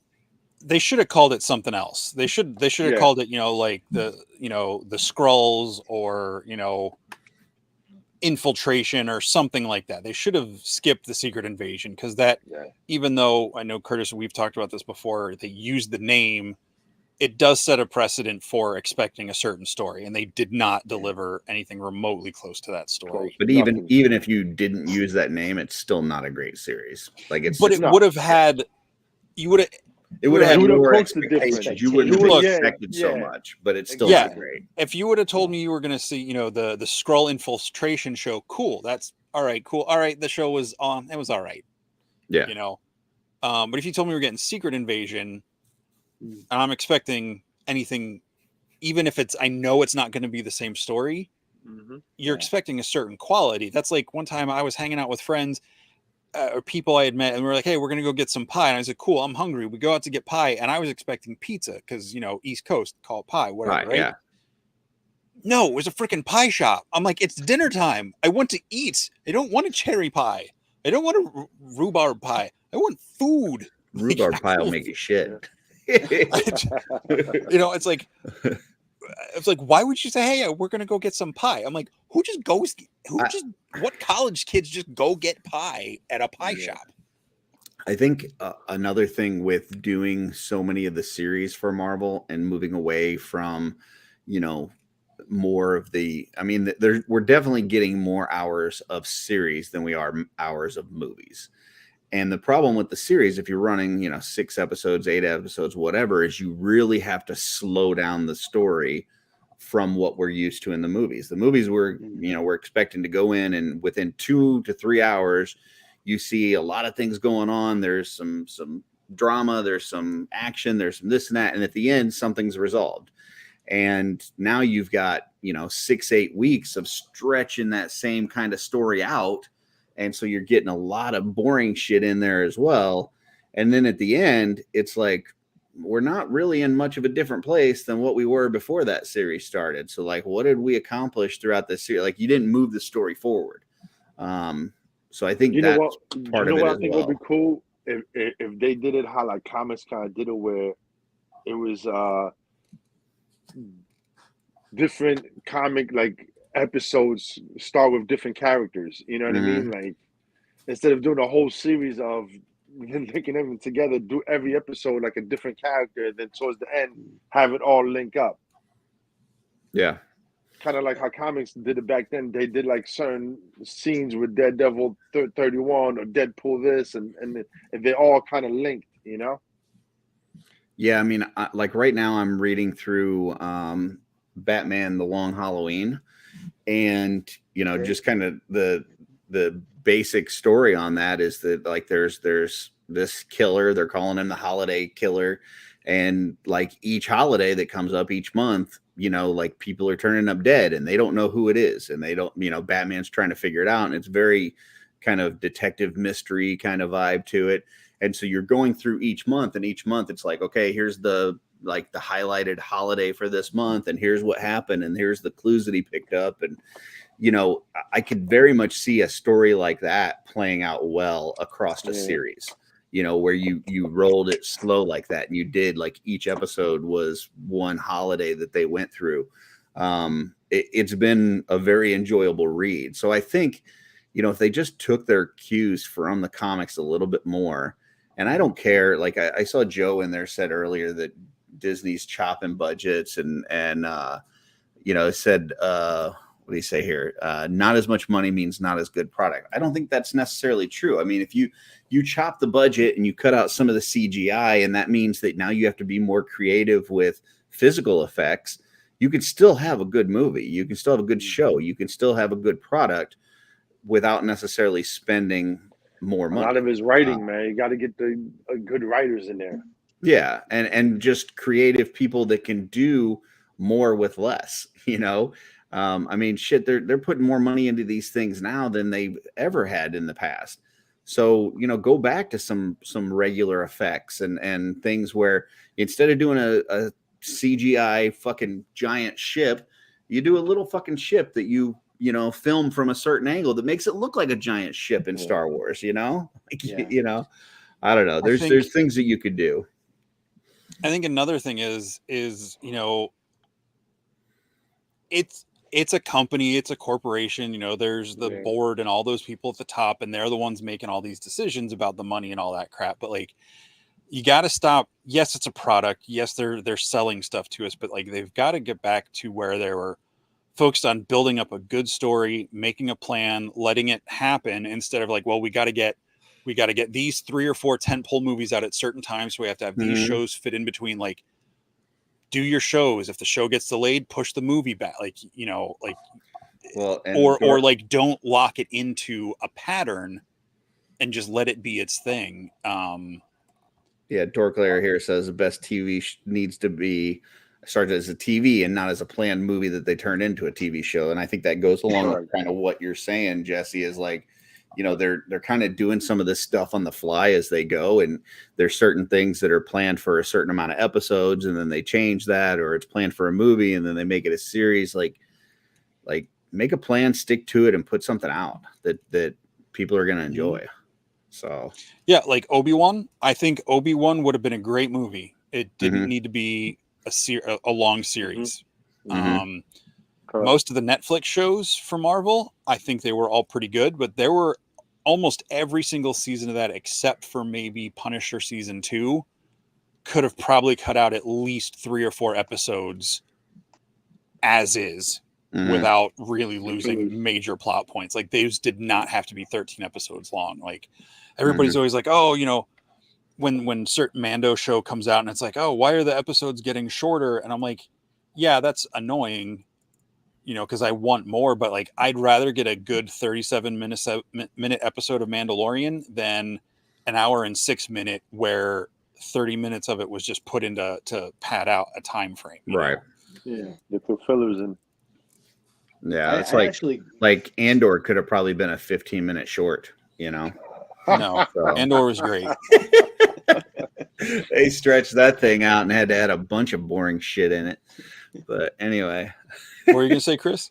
I actually liked how the Mandalorian became like the each episode was its own sort of adventure with an overarching, theme. But it was like, what's the MacGuffin? What's the thing he's got to do?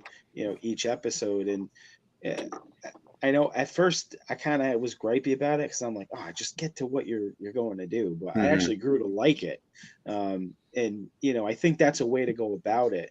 The Long Halloween. I think that's one of the top two DC story arcs. That Hush for me is number one. The Long Halloween is number two, but I don't think there could ever be disciplined enough to put that into a show the way it needs to be done. Like I don't think they're good at the internal dialogue. Like a lot of this stuff, it's Batman's his own internal dialogue of, how he's trying to figure stuff out. It makes for a great read, but I feel like they would really struggle with, how they turn that into dialogue. yeah, I don't know. I mean, I feel like everybody has their opinions on which Batman's the best and what's good, what's bad, whatever. I do believe Keaton's the best Batman, but I think the Pattinson one gave us something that we hadn't really gotten, which is really a good detective fiction storyline that just happened to have Batman in it. Like that would have been a good movie as like you throw, Brad Pitt's character in there from Seven as a cop and instead of Batman and have that same movie, it's going to be a great movie. I think they just built like a really good story and then happened to have Batman in it. And I think that's if you did Long Halloween or something like that, and you did it that way where it's more of a murder mystery, not just, pow, bap, zam, zoom, punching and fighting, but there's actually like you're really thinking about, well, what's going on here and who's the real killer and what did they do and how is he pulling one over on Batman? And it makes it interesting and keeps the audience engaged. I think they could do it, and I think they started to kind of do it with that movie. I don't know. My local comic book shop, fantastic guy. I go in there, I spend an hour in there just chatting with him, and I was telling him, I was like, I need something new to read, and I was like, I've read a lot of Marvel, but I'm like, I want something DC. And he's like, did you see the Pattinson Batman movie? This was probably a year or so ago. I said, no, I didn't get a chance to see it yet. He goes, all right. And he handed me this pack of 3 trade paperback volumes for that Pattinson movie. And here it is right here. It was the Long Halloween, Year One, and Ego and Other Tales, right? He's like, read this whole thing. And it had 3 trade paperbacks in it. He goes, read this before you watch the movie. Then watch the movie. And it was honestly the best superhero movie I had ever seen after I had read the 3 things that were the biggest inspiration of it, for the writing team. And what were the I know Year One, what was the last one? Yeah, Batman, the Long Halloween. It was the Frank Miller Year One. And then Batman Ego and Other Tales. So these were the 3 books that the writers basically said, hey, these were our biggest inspirational pieces. Yeah. I read those, and then I took a Saturday night and I sat there and I watched the movie. And there's so many little Easter eggs in the movie after having read through this. Like even just names of like mobster guys and stuff like that. I'm like, oh, that all these little things in there. That movie has layers to it that I don't think a lot of people have really fully uncovered. I walked away with such an appreciation for it. And I don't know if it's going to be like a one shot or if they're really going to make another, but I kind of hope they do something like this because, if they sit down and they read through something like this and then they watch the movie, you get to understand where they're coming from, what they're trying to angle. And I enjoyed the experience so much more having read that. And that's one of the beauties of having a good local comic shop guy, because Yeah. otherwise I would have walked by this in Barnes and Noble, never picked it up. But he's like, no, dude, do this, do that. And, really made such a cool experience. That's awesome. Yeah. I mean, I grew up with, the Adam West Batman and the Riddler, and that was a fucking joke. It was like all, these stupid rhymes and, bullshit. And then, Jim Carrey's Riddler, which was like just ridiculous and just being silly. And so to see this version in the Pattinson one, and he's like you take the Riddler and you actually make him into a really fucking creepy guy to where you're like, this guy's fucking weird. And I don't, they did a good job of that, to take that character and instead of playing as this goofy weirdo and making him into this like really scary kind of anarchist kind of guy. Yeah. It was cool. Yeah. I highly recommend reading those. It really, See, I enjoy the story to that movie, but I don't like the actor. Huh. So I was a little torn. I thought he did a good job in the Batman role. I didn't think that his Bruce Wayne was really good, but at the same time, it's supposed to be early on, so he hasn't, I mean, he's still kind of figuring out what that secret identity personality has to be like to, throw people off and all this kind of stuff. So he hasn't developed that, playboy that we got from like the Christian. He was a very emo Batman. Yeah, he was very emo, but it's like I said, it's early on. It's, look, it's a different time. Batman is the epitome of emo. That's true. Batman is not emo. No, if you're not doing Batman emo, you're doing Batman wrong. Yeah. He dresses up as a freaking bat because he lives in a cave in an alley. Yeah, lives in a cave. Who isn't? Bruce Wayne wasn't emo looking. Emo looking just because he had hair in his face? No, he just didn't look. Is that what you're calling him emo because he had hair in his face? Nah, just even the boot. I mean, it just didn't do it for me. The boot is, Okay. The eyeliner. Just and again, I'm not a fan of Pattinson, so that right there didn't really. See, yeah, there's Batman a part of me that laughs at the makeup part under the mask, because with that meme that was going around, like someone's like crying for help, like Batman, where are you? And it's like he's in the bathroom like smearing the makeup on to put the mask on. Like that cracks me up. But it makes sense because then you get a scene in Batman Returns with Michael Keaton, which I love. Mm-hmm. He pulls his mask off at the end, or before he even pulls it off, you can realize he doesn't have the black makeup on, like because he has black makeup on his eyes. Yeah, he does in the suit. Yeah. And they're like, oh, well, we can't show that. So when he pulls it, before he pulls it off, you can see his skin under there. Like, wait, I've never seen the skin under Batman's face before. Yeah. So I just it's like, okay, they addressed it and they didn't just make it like electronic eyes, which maybe that's the way to do it. And the next one is like they did with, but everybody wants to see the actor's face and the eyes all the time. It's like, no, leave the freaking mask on. Yeah, I actually preferred like this season of Mando, like not seeing his face. Like I don't need him taking off his helmet, like just let him be Mando, But on the whole comic book thing. So I've got a question for you, Jesse, and then we'll see, what the other guys' takes are too. But as my comic book buddy that tells me what good things to read.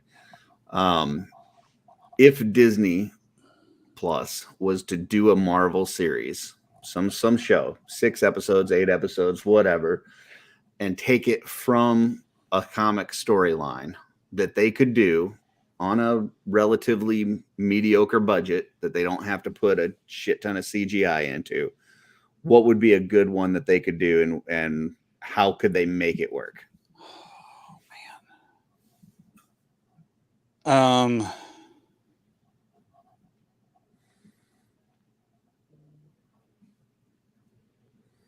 Man, the first thing that comes to mind is the Wolverine origin, just because you don't need a lot of CG for that. It's a period piece, so like that would be your biggest expense, would be a period, but it's basically set in mostly in like a house, and then there's Mhm. like some outdoor stuff in the third act. But I think that could be an interesting. I don't really necessarily want to see that, but I mean, most Marvel stuff, you need to have some CG budget. I'm not saying. I I mean, I'm know. sure they're doing some CG, but with the budgets being cut, it's not going to be as much as we've seen in the past. I'm sure. I think the thing I would want to see the most, and this was a comic I think I recommended on the last full episode, was Next Wave Agents of Hate. I would love to see that story get turned into a show. I don't think we ever will, just because of what they're doing with Monica Rambeau. I don't think they'll make her a goofy character like they do in that series at this point. Mm.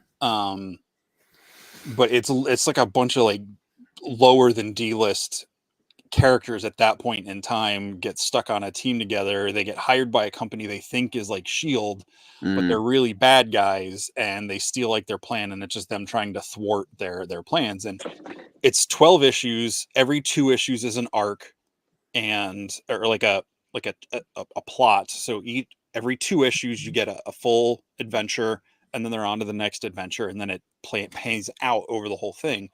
I think that would make a decent series, but the CG budget or animatronic budget or whatever for it would probably be ridiculous, because there's some ridiculous stuff in that series. That's another one I picked up. I haven't gotten to read it yet because I'm working through the Batman, but I look forward to reading that one. So, and you got to read every little word bubble, there's little text, not like hidden, I don't like skip stuff when I don't read, but okay. when I read, I read.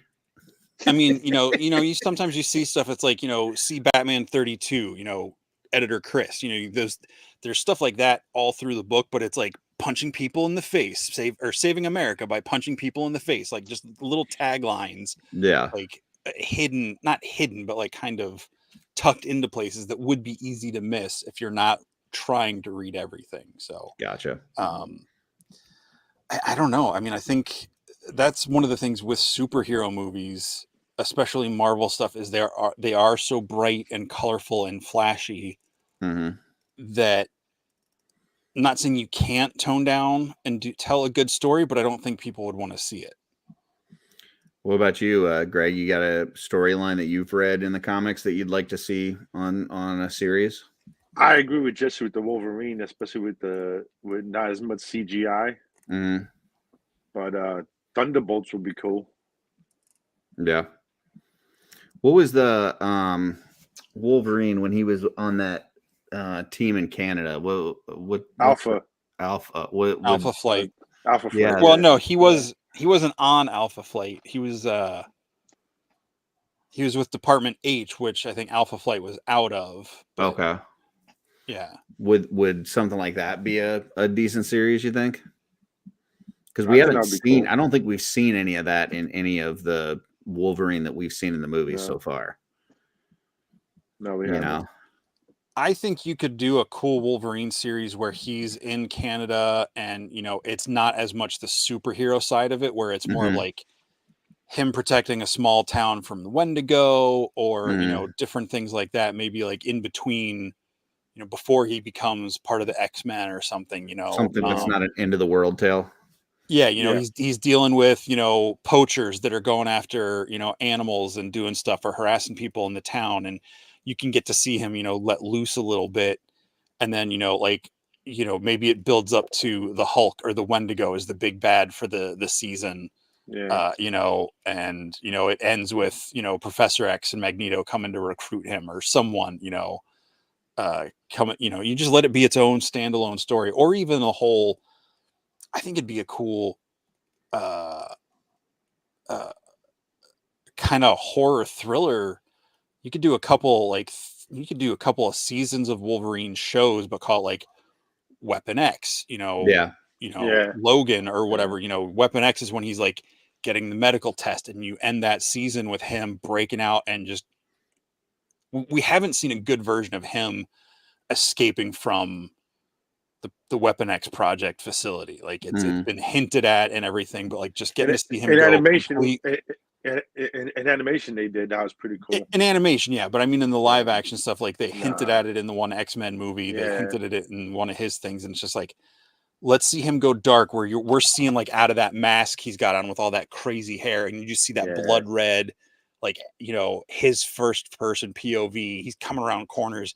You can cut down on the Chopping 'em blood Mhm. because he's got the red visor on. It'll just look black on screen, you know, or whatever, and Mhm. then you get to him out in the snow, and he's just Oh, if you covered did in- a first person view of that, yeah, that would be cool. Like you did it from his perspective, like seeing Yeah. him get out. Yeah, that would be kind of cool.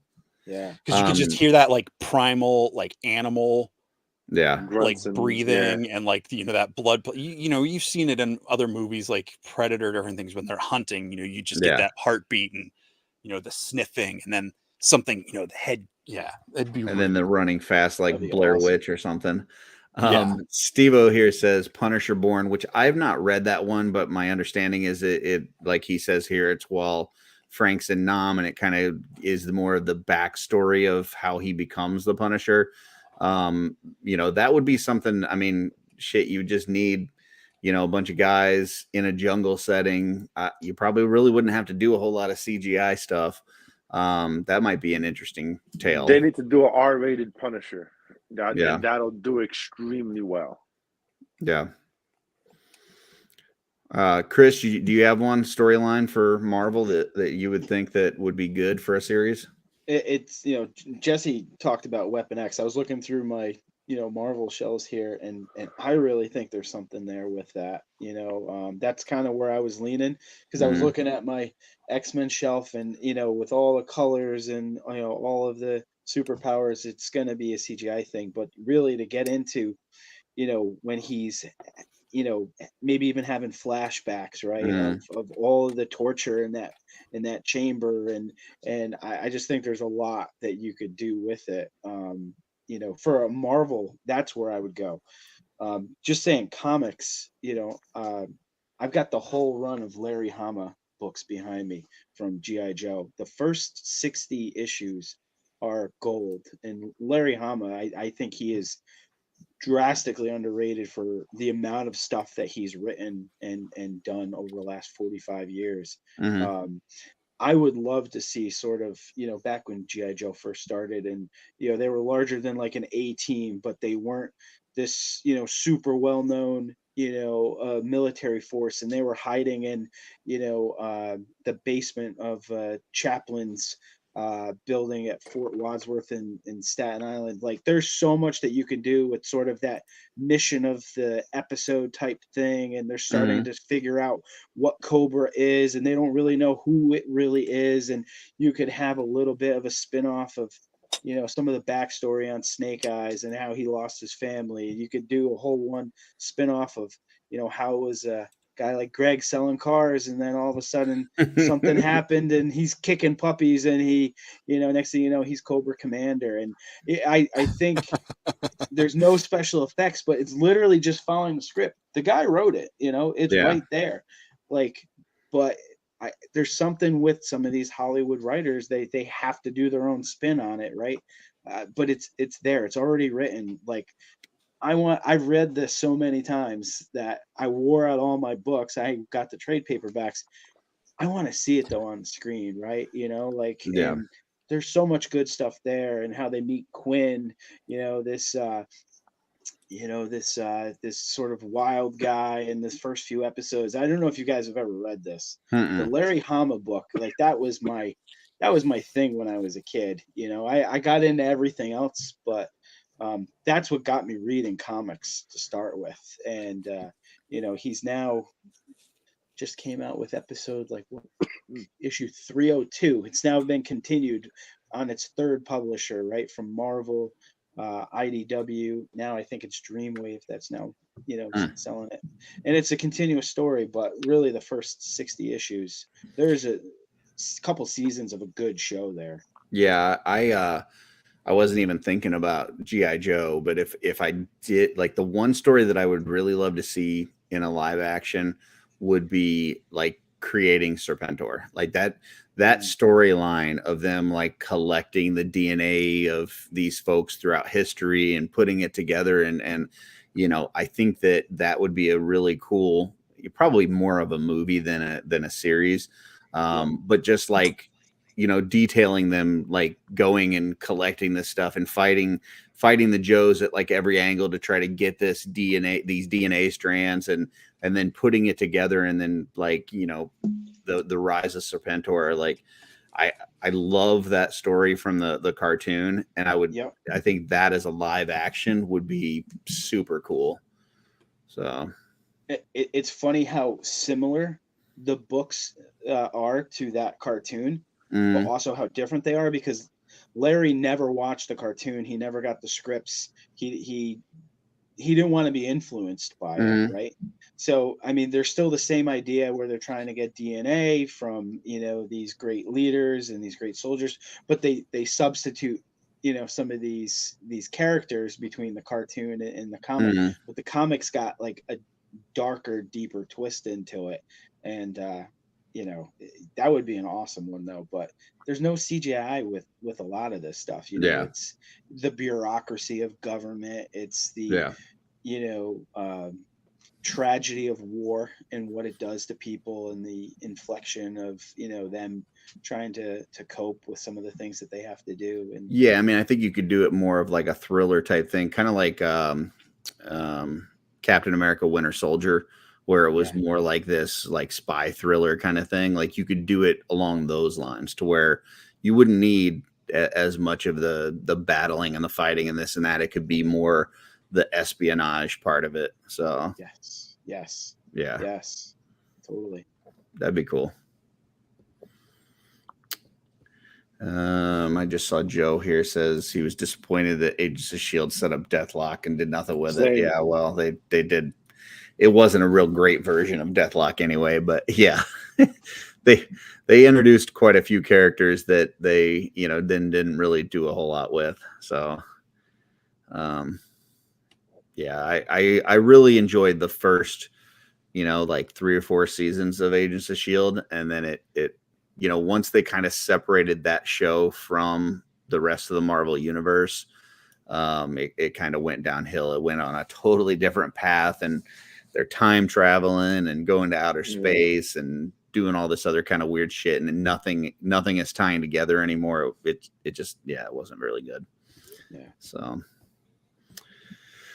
I feel like I should mention at this point that for anybody that hasn't yet, you've got 26 minutes to get your entry in for the Painted Up Challenge in the Cabal. Oh, nice. Before entries close. Tomorrow, I will be collecting all the names from the Painted Up Challenge in the Cabal. We'll be putting together a wheel for that, a wheel for all the prizes. And tomorrow night, I believe it's 7 p.m. Eastern. Jesse, is that correct? Yes, Jesse sir. and I will be going live, and we will be spinning to win. Spin all the A through Z prizes. And the attendance prize, which you have to be there for the attendance prize. So if you show up with us tomorrow night, you'll have a chance to win that one, which is 5 full figures and a plethora of parts. Oh, wow. You know, multiple hundreds of dollar value. So yeah, join us. I get out at 7, so I'm gonna hop on right after I get out of work. Beautiful. We hope to see you there. So we'll do the attendance prize right at the beginning of the show. No, fantastic. I'm kidding. No. I'm kidding. Awesome. No. We got to make them wait. So yeah, if you haven't put in an entry yet, you got 25 minutes. So go ahead and get that in. Anything that you've painted, and if you haven't painted anything yet, throw some dry brushing on real quick, take a picture, and post it. So, but yeah, so we got that tomorrow. And then Sunday, we've got Travis Bowles on Shooting the Shelf. Oh, nice. And then Tuesday, I mentioned earlier, but Tuesday, Jesse and I got honored with one of these reinforcements reveals. So we will be going live. Yeah, we'll be going live Tuesday morning. And I believe that is 8 a.m. Eastern. 8 a.m. Eastern on the Just Shelve It channel. Yep. Which we do have a little recorded kind of version of our initial reactions. But we'll have the figures live, and we'll be kind of answering any questions and showing them off, and showing some pictures that we've taken and stuff like that. So we got a busy few days here ahead of us, Jesse. Yes, we do. I think you're going to be sick of me by the time it's all done, if you're not already. So Never. That's really all I've got. Unless you guys got anything else you want to talk about? Any other subjects so we can hit real quick, or we want to call it a show? I think we covered a lot of bases today. Okay. Chris, you got any other insider information you want to share to us about stuff being, you know back what? metaled or not back metaled, or?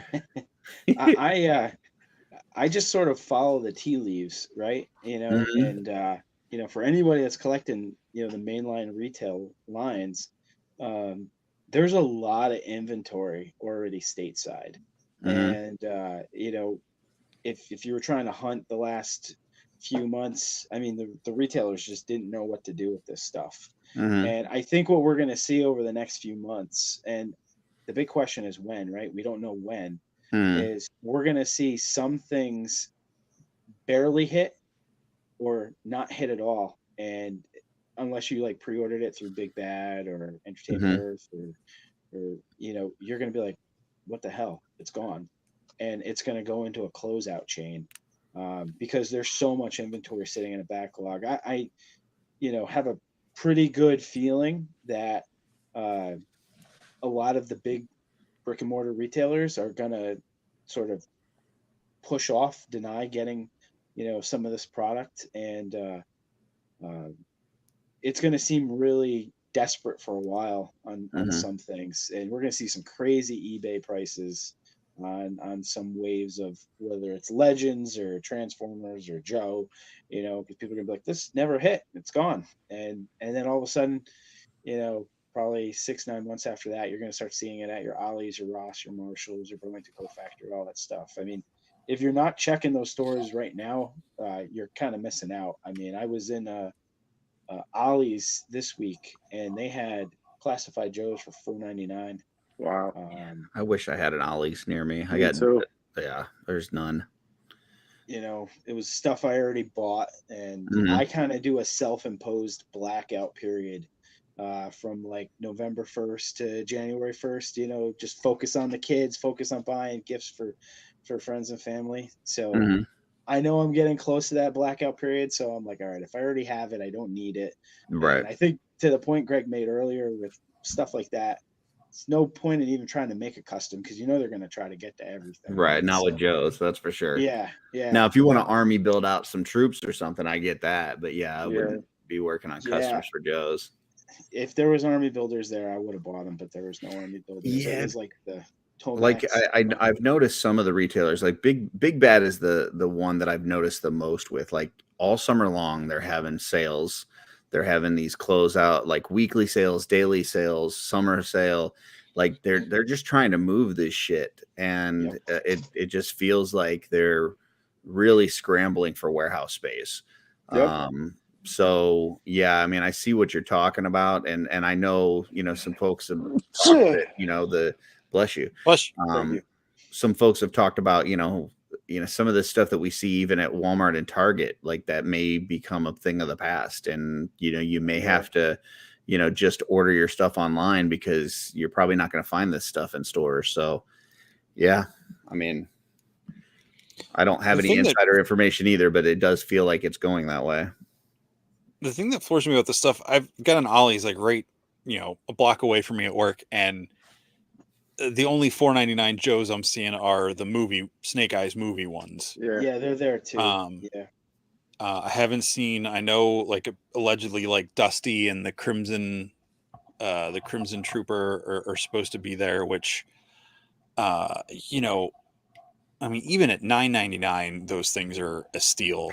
I think, Yep. just because the Joes come with so much stuff, but like I'm seeing so much stuff that I never saw in my retail store. Yeah. And So or it like started I know, like my Target, they had, I think they got like, I mean, they had to get a case or two of the Age of Apocalypse wave with the Build-A-Figure Colossus, right? Mm. And there's just there's a crap ton of them at Ollie's. 2 different Ollie's I've been to through the summer just had tons of the whole wave. And I was like, I mean, I remember seeing like a couple of these figures in the store, but not the whole wave. Like the Black Panther wave. I don't remember seeing those in the store at all. Ollie's has most of them. Yeah. You know, all this stuff. And it's just like, why is this stuff coming in here? And I talked to someone that works for one of the stores, and I was like, so what happens? Does like Target just like put this stuff in their warehouse, like at a store, misplace it, and because like my store won't get stuff. It's never out on time. It may never show up, or like the one they get is gone because they sold it the day before the street date. Yeah. Well, And I know I and talked or, to but somebody they, at Walmart, and like I'll just give you an example, Jesse, and maybe this is kind of what you're talking about. When Origins first came out, so like the first wave of Masters of the Universe Origins came out, and there was like 10 million fucking He-Man and 10 million Skeletors, and they were filling all the pegs. And you know, they thought this, I don't know if they just wanted to make sure that there was always some of those in stock or whatever. But then like the next wave came out, and to your point, they would just kind of like put it in the warehouse. But because the pegs were still full of the He-Man and Skeletor, they didn't put any of the new wave out. And then the third wave came out, and it went into the warehouse, and they didn't put it out because all this shit is in there. Next thing you know, you walk in there, and the first time that you see these figures, they're already on clearance. It's like, what the fuck? You just like, this is the first time I've been to this store every week. They've never even been out. And now the first time that I see them, they're on clearance. Well, it's because they got all this old shit tying up the pegs to where they don't put it out there. At least that's what happened in that instance. And I don't know if that's the same for all brands, but it definitely happened for those. well, what I was saying is like that. I asked them, I was like, do they just like put it somewhere? It gets lost, it gets, you know, whatever, and then it passes the expiration, or I know it's not the expiration, but whatever date to like move it out. Because I know there was a Star Wars figure I went to get one day. It was marked down to like $12 from like 25. I went to check it. It wouldn't scan. One of the guys came over, helped me. He scanned it. He's like, oh, you can't buy this. Took it. He just yanked it out of my hand, went and picked up the other 3 on the shelf. And because it was out of the system, so they couldn't sell it. If you get the manager, they can penny it out. So I went back like a week later. I saw it there. I was looking for other stuff. It was on the shelf in a weird section. I just grabbed it, walked up front, paid for it, and walked out because I was like, all right, I'm not letting this guy, you know, take it out of my hands again. Yeah, he's not going to cock block you again.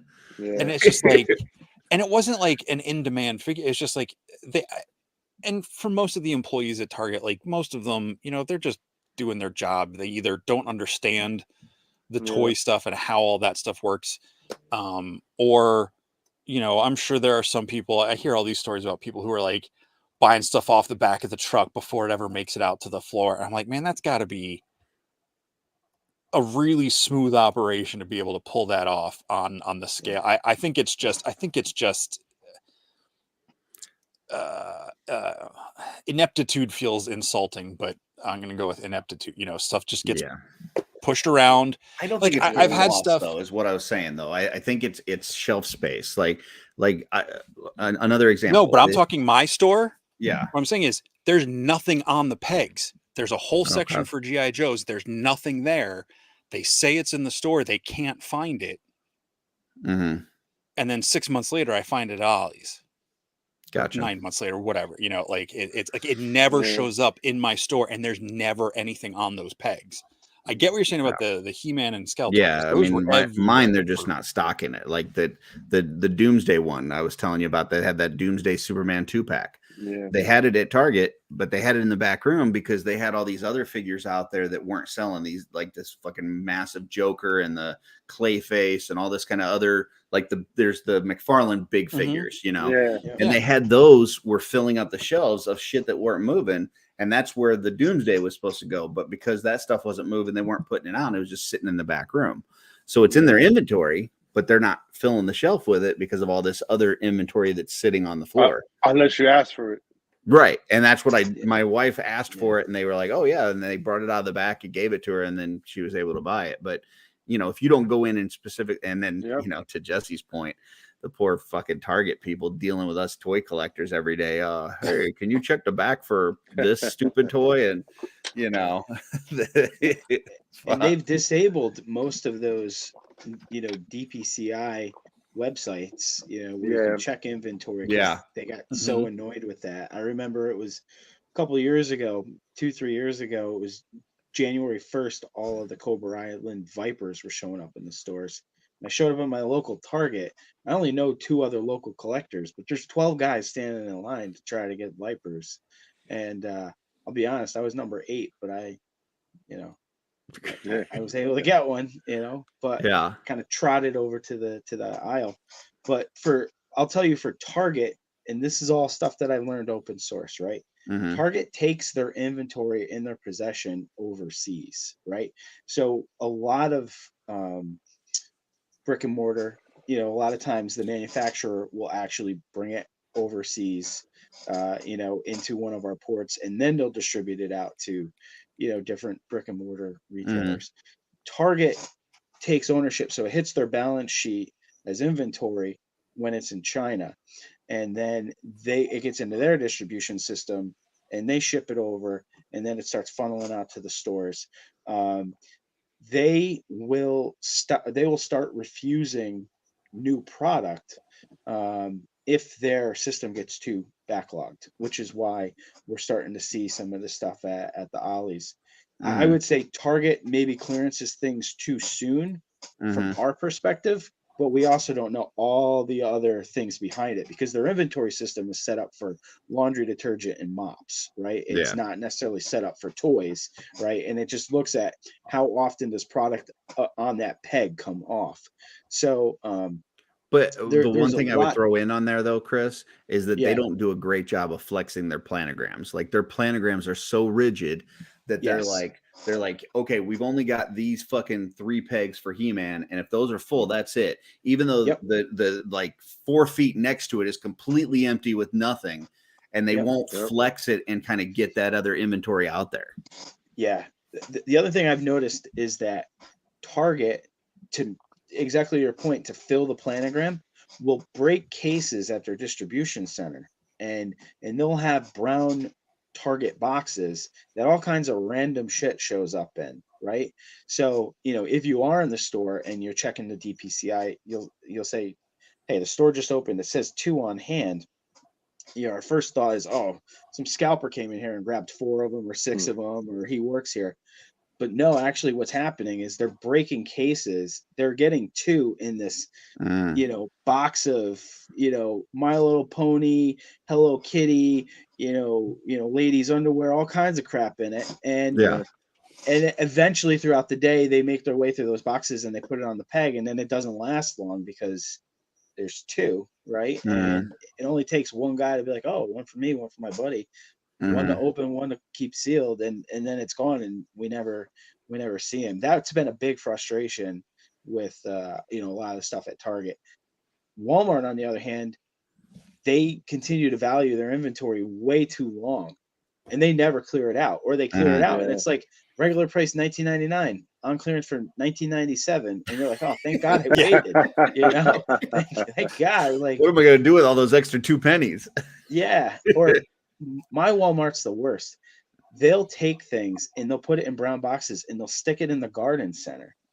And I have found so much good stuff digging through brown boxes in the garden center that they just wanted to get off the shelves, but it's still sitting in their inventory. And there's some stuff that's really starting to get aged over there. And they don't clearance it out. Right. Target at least is trying to keep the store clean. And out. That makes sense about them breaking up the cases, because I've seen some weird shit at Target. Like for instance, we were talking about the 97 X-Men stuff, and I got the Bishop today. Well, they didn't have any of those in as of like a couple days ago. They didn't have any of them, and they got them in and filled the shelf. And the only figures they had were Magneto and Bishop. They had 10 Magnetos and 8 Bishops. And they had none of the other characters, and those all come in a mixed, like a box with all the characters in it. So to your point, maybe they broke that up and sent all the fucking Wolverines and Rogues to some other store, and Yeah. this one got all the bishops. My and store had the Magnetos. same thing. Bishop really? and Magneto. Yep, that's all they had. That's weird. So I know Target's also been getting like full character cases on a lot of product. So they may get a case of it's just 6 Magnetos in there, because you'll notice if you're at Ollie's and you're looking through those Age of Apocalypse figures, you're like, oh shit, these are all the same character. How did that happen? Like, it's not as much of a variety, because some of those cases are made for e-tailers too. So hey, I've gotcha. Big Bad Toy Online. Store. Yeah, I've got a shelf here. These are all the Magnetos, right? Rather than having to manually go through each case and pull out the Magneto. Yeah. With the Motu, I'll tell you the thing that they really screwed up.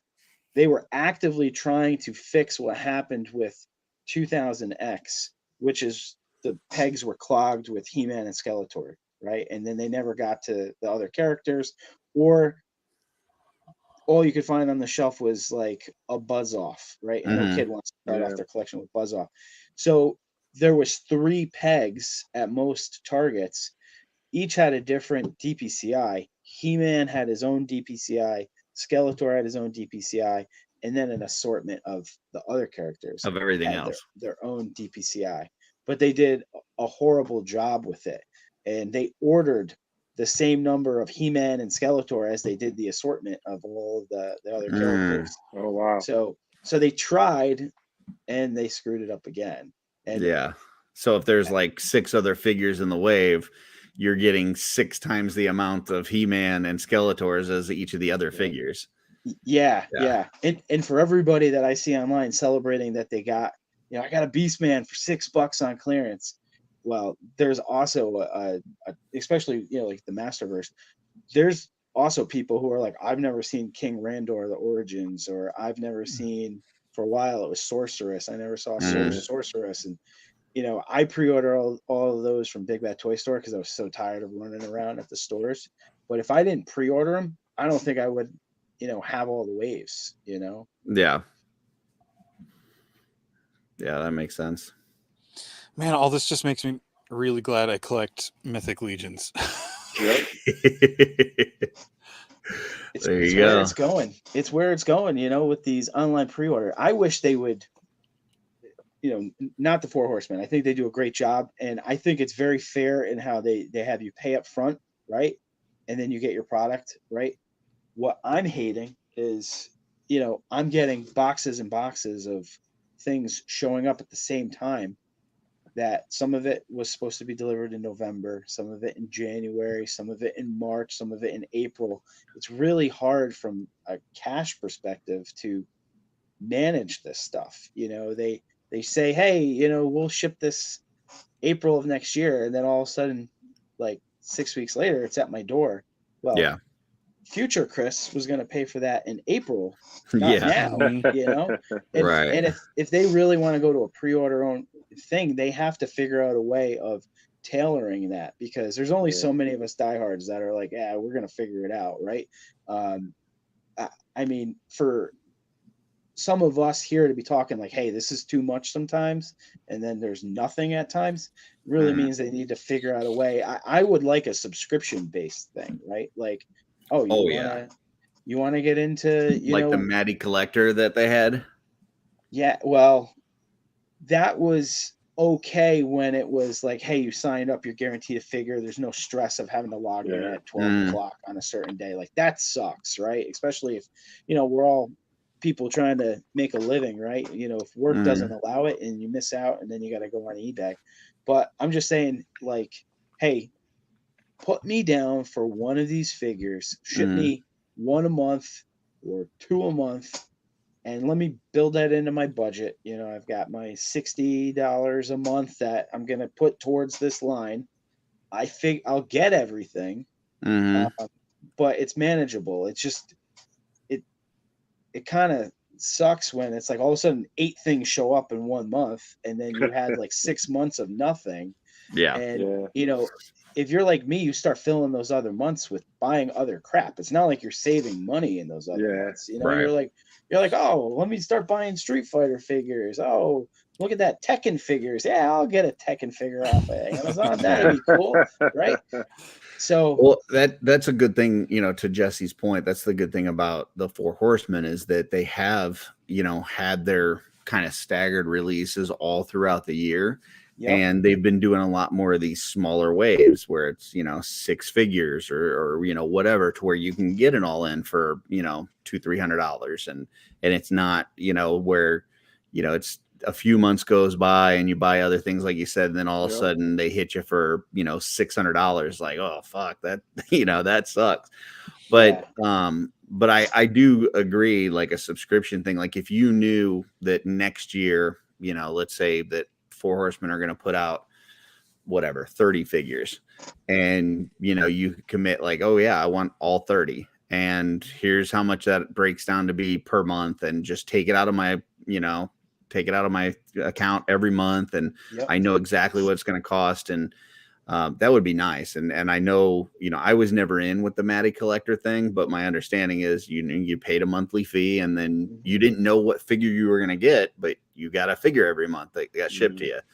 And they probably wouldn't be able to do it to where they're shipping you something every month for Four Horsemen, but it would be cool if there was some sort of payment arrangement to where you knew up front, like, this is how much I'm going to need to budget for the year, and you can just kind of take it out of your account each month. Yeah.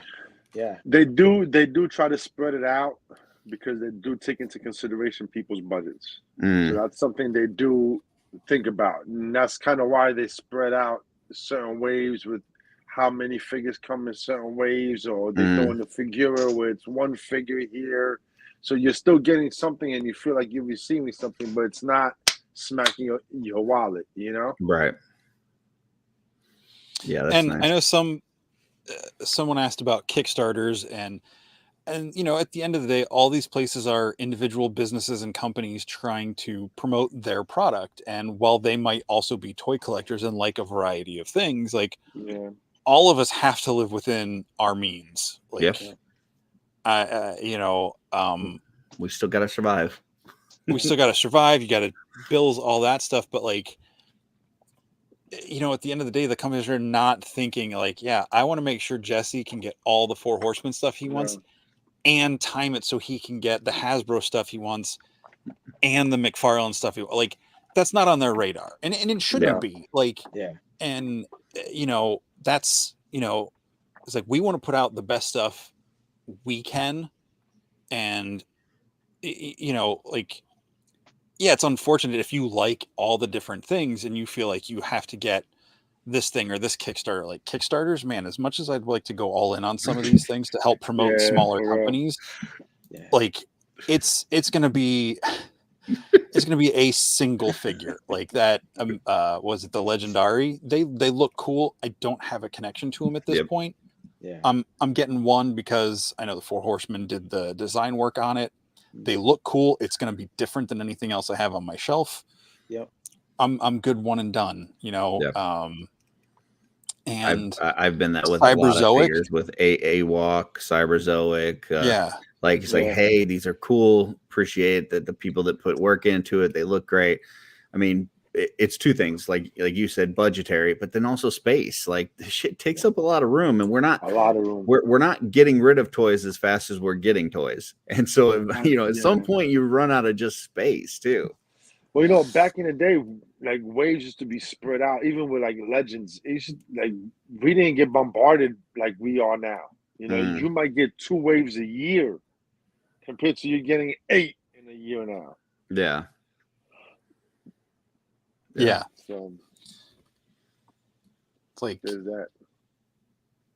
And at least, again, not trying to toot the Horseman horn too hard, because I think we all know how we are for that. But like, I know the quality is going to be there. Yeah, I might have a loose joint here and there.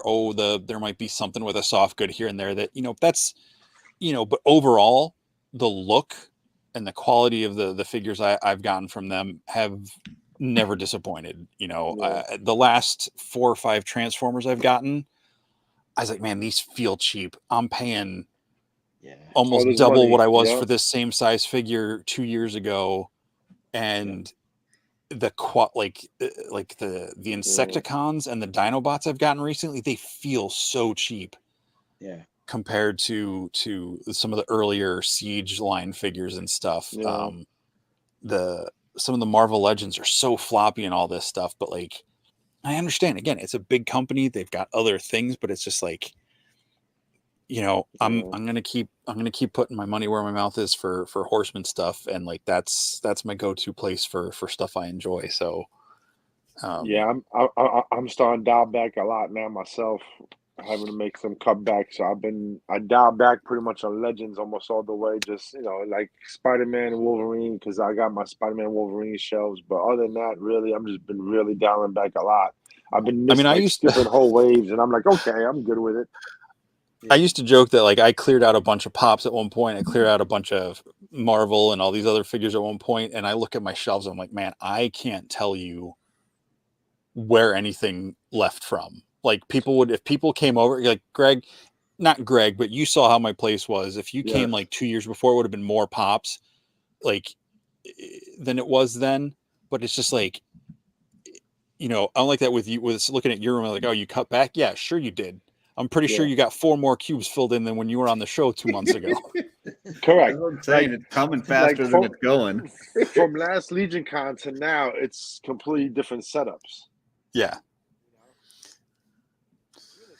How are you guys on clearing stuff out? Like, I know that's something I am horrible at, and I have to learn how to get good at it, because anything that's not on display is in totes, and I have a garage and an attic that is like, it just needs to go, but it takes time, it takes effort. It's so much easier to buy something than it is to sell something off. I fucking hate selling stuff. I hate Me eBay. too.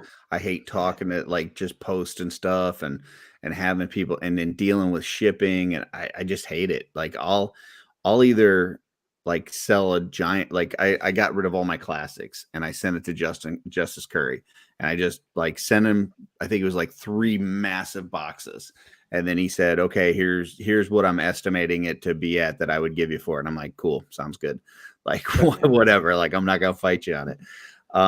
Because I just don't want to deal with that one-off stuff, So yeah, I'm kind of that way. I'll either give it away, I'll trade it, or I'll sell it in some massive lot. But I don't want to do that onesie twosie thing. That's just terrible. It takes too long. So for me, there's I guess about 3 local shops I would take stuff to they're toy shops, but they do a lot of used stuff. One's been my main go-to for several years now, but like I just box up what I have. I'll go through eBay, I'll make out a price list. I will usually especially if it's stuff that's been opened, I'll cut it in half and then take another 20% off, and that's what I base my estimate of what I hope to get for it, just because I mean, it's not like I have so, and I know they need to be able to put prices on it to be able to make money, to move it in their shops and stuff too. So it's more like that's the way I do it. I don't have space to keep anything in totes, so the only things I don't have on display are basically my Christmas, the things I save specifically to put out at like Christmas time.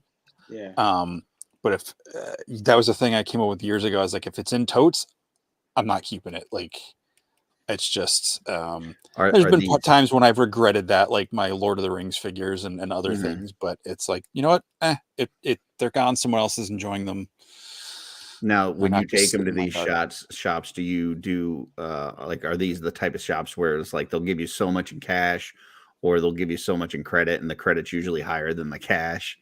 Is it that kind of thing? Or I mean, there's been times where I'm like, man, I wish I would have gotten a little more for that. But it's like they know what moves at their store, and I don't feel like these 3 places have never been ones where I felt like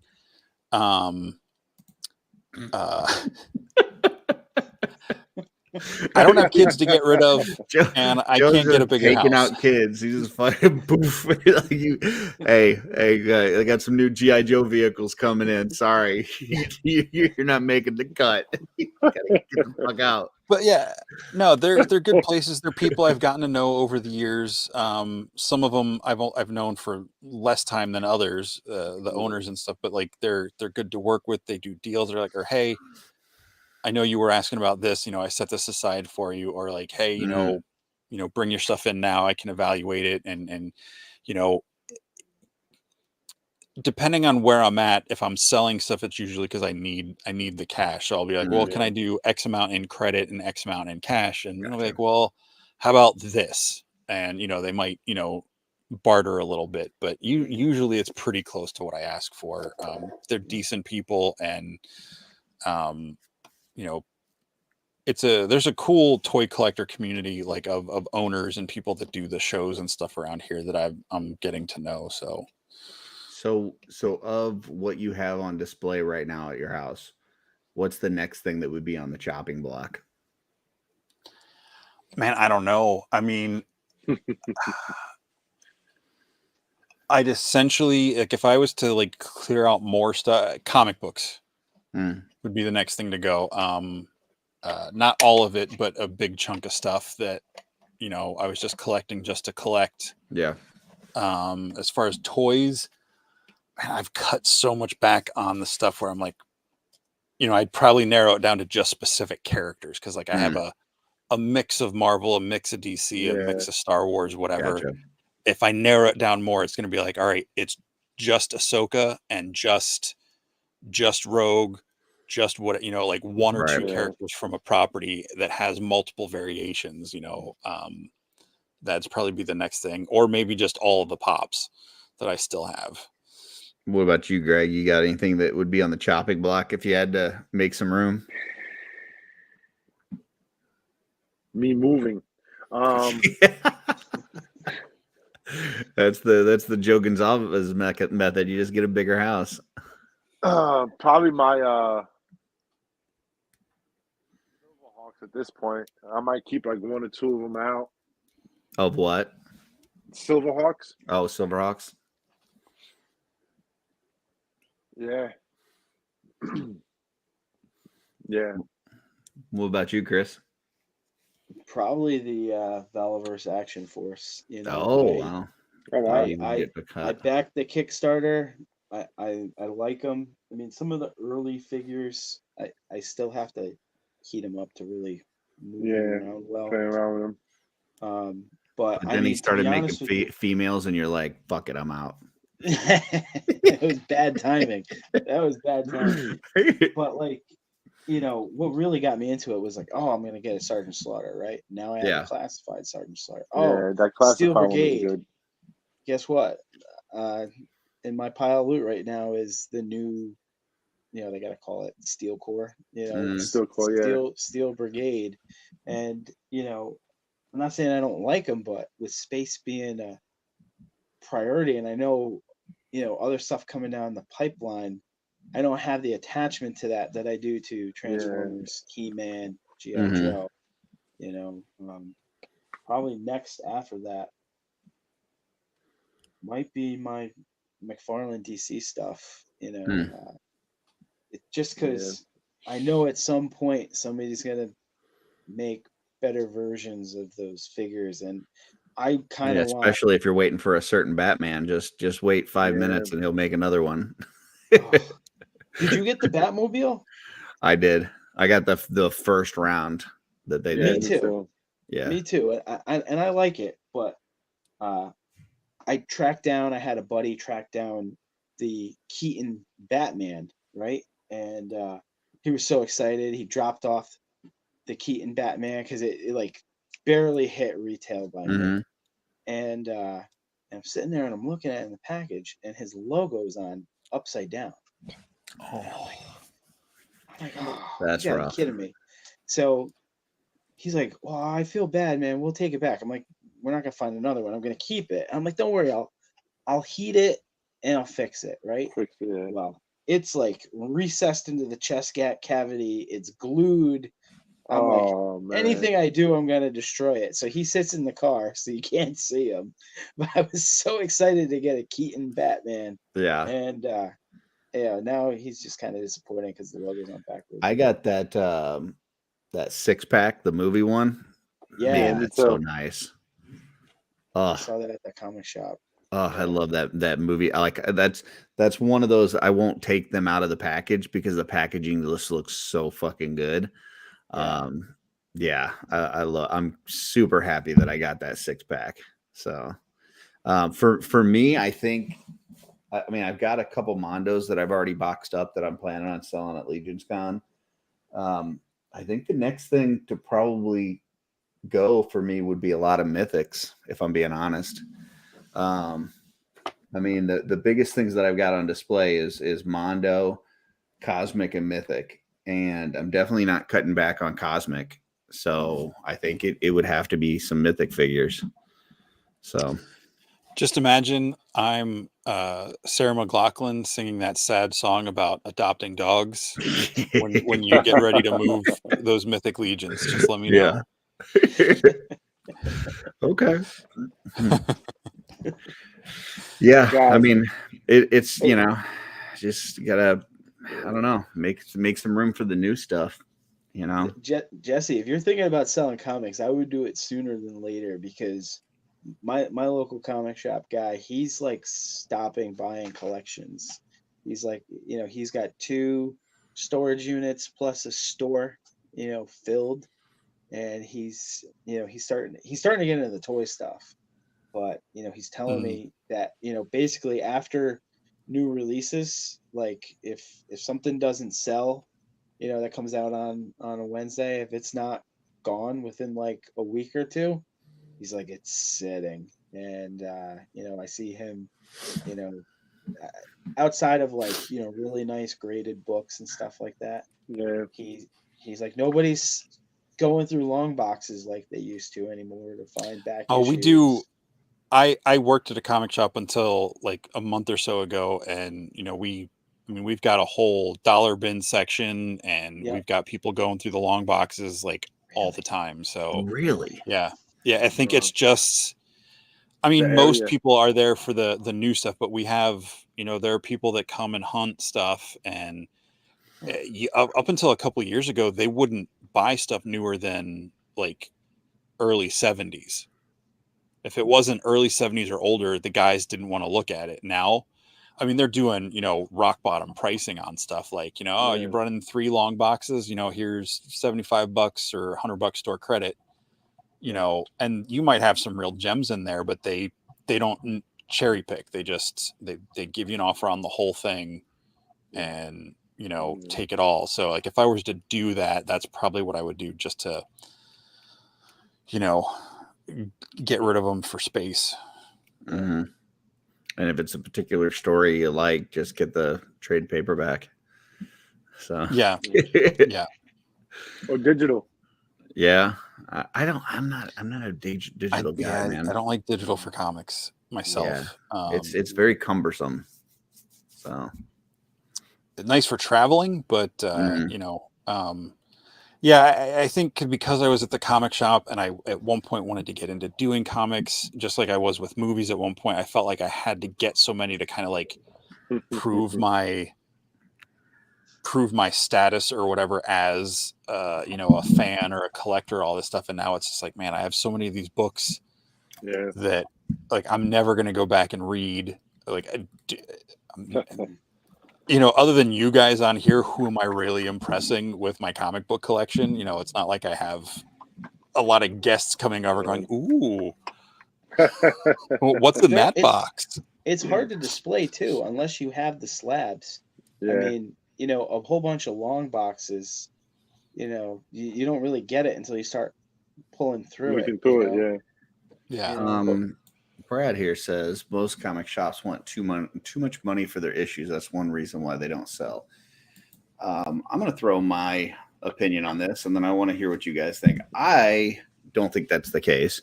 I think that in the past, people would go through like the long boxes, things like that, and try to find things that fit holes in their collection. And there's just so much shit now that finding one of those is like a needle in a haystack. Yeah. And it's very rare that people are going to find one issue that they're actually looking for. And if you're not looking for it, you're not going to get like the whole story, because very rarely is the whole story told in one comic. And so I don't know. I think that it's just a matter of there's too much for people to find what they're actually looking for, rather than it to be a price issue. But Jesse, you worked in the comic book shop for a long time. Mm-hmm. What are your thoughts on that? Why would you say that comics aren't selling? I'm curious, Brad, if you're still listening, throw in whether you're talking about old, like vintage back issues, or more newer release stuff that has higher prices. Let me see what I would think specifically real quick, the old stuff, because Real that's what quick, we're guys, talking about. I'm gonna head out. I gotta get up early in the morning for work. See you, Greg. Okay, Greg. Thanks for your Hey, time. take care, Greg. Check you guys out. I'll see you guys Sunday. Yep. And Saturday too. tomorrow If night. you want to be here for the drawing. yeah, tomorrow. I'll see you guys actually tomorrow after work. All right. Yes. See you tomorrow. Yes. I'll see you at See you, Legion's Con. Yes, There sir. you go. Yes, you will. Peace out, everybody. See you, See man. ya. I would say, Because I remember, like, I would go through like my old, like back in the day, in the 90s. I would go to my local comic book shop, and they would actually have the long boxes sorted in alphabetical order. And I would go, to like the Superman section, and I'm looking for, issue 254 to fill a hole in my collection, kind of thing. I don't think that. I just think there's too much now. And a lot of times you go in there and none of that stuff is sorted. It's just, like you said, they're buying random boxes from people. They have no idea what's even in them. So like, I don't know. I can't even imagine spending a day just going through long boxes trying to find something. But I'd say, so depending on so for new books, the way we did it at our shop, if it was a $3.99 book on the rack, when it came out, we sold it for $3.99 unless there was some reason to mark it up, like it was a ratioed variant or whatever, limited edition such and such. But like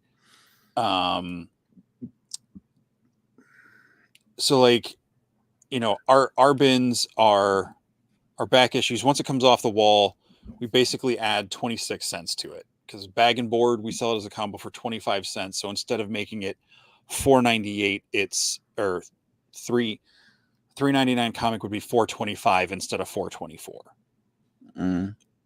So we basically add a quarter and a penny, 26 cents to bag and board new stuff off the wall. If it's old stuff that they've bought in, so what does he say? All of the above 50-cent issues are now $1. Most of them are 90s issues. You can't tell. You can't sell. Some random first appearance is $20 because, and part of that, Brad, I blame a huge part of that on the speculator market. At least my experience in our store, like the guys never paid attention to that sort of stuff. Now they're in all the chats.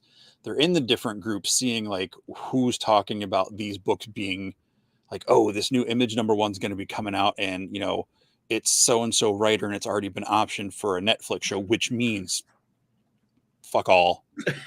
That it's been optioned for a show until it's in production or pre-production.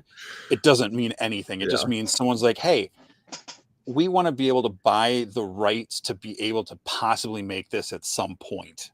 Yeah. It's basically like, yep, we're taking you off the market. It doesn't mean it's getting made. But like, yeah. So what?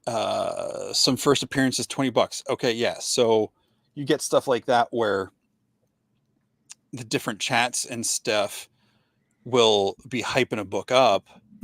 And the problem is comic shops have to order their books almost 2 to 3 months ahead of time. So like that new Image #1 that everybody's excited about the Tuesday before it comes out.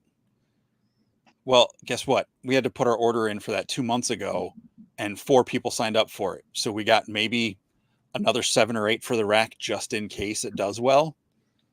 Well, Tuesday night, we get 6 people calling up to add it to their box or set one aside for them. We have 2 left on the rack. We open up Wednesday morning. First 2 customers come in, buy them, sold out. Boom. Sorry. That's why our store, we always really tried to cultivate like readers, people who wanted to get in, read it, get stuff because they enjoy what they're getting, not just for well, I'm going to flip this in a month. Well, guess what? In a month, that $50 issue you got, that #1 variant from whatever random comic shop in Southwest, whatever variant artist book. Yeah, that's you'll be able to sell it for $10 because it didn't go anywhere. It didn't mean anything. It's just, I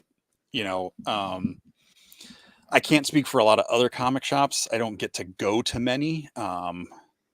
There are some shops I go to, especially ones in malls, that I think probably because mall shops have like a higher overhead to like be there, especially if it's a nice mall and all that stuff. Yeah. Like their action figures are going to be $5-10 more. Like walking into FYE, which I know is in a comic shop, and seeing them have like $40 on a basic Marvel Legend figure, like get out of here.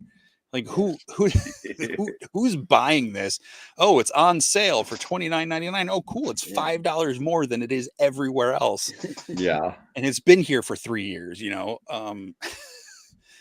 but like, I don't know. And it depends. Like, I know our store, the guys would sometimes mark stuff up because they knew it was a speculator thing where like everybody's talking about this. So they might mark this particular variant cover up a little higher than normal. Because they wanted to make sure the person who got it was someone who wanted it, not just someone who was looking to make a quick buck to flip it for the price they were going to sell it for in the store. Most of their actual pricing in our store, like when they're actually pricing the actual older back issues, they go off the Overstreet price guide. Like that's what they base their thing on.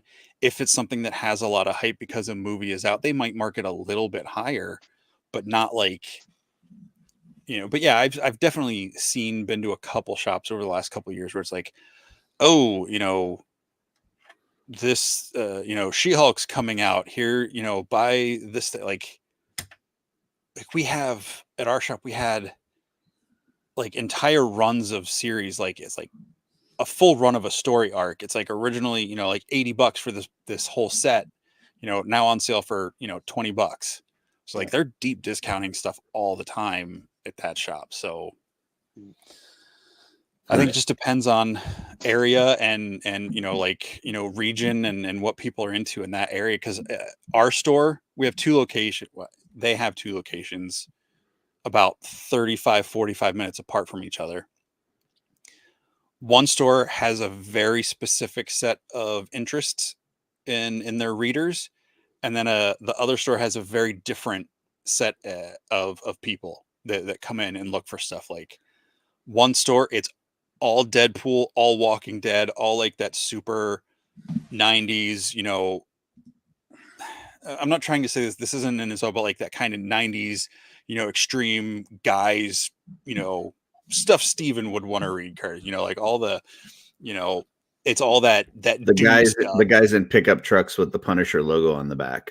Yeah, and it is a little more of a blue collar town than where we are up here. There is those customers, we have them, but we have a lot more other customers too. We have a lot bigger, like indie section up here, and I mean like actual indie, not just Image or Dark Horse or the off kilter prints, but like actual indie, like this guy lives 10 miles away or this guy makes them in his basement in Portland and ships them to like 10 stores across the country kind of stuff. So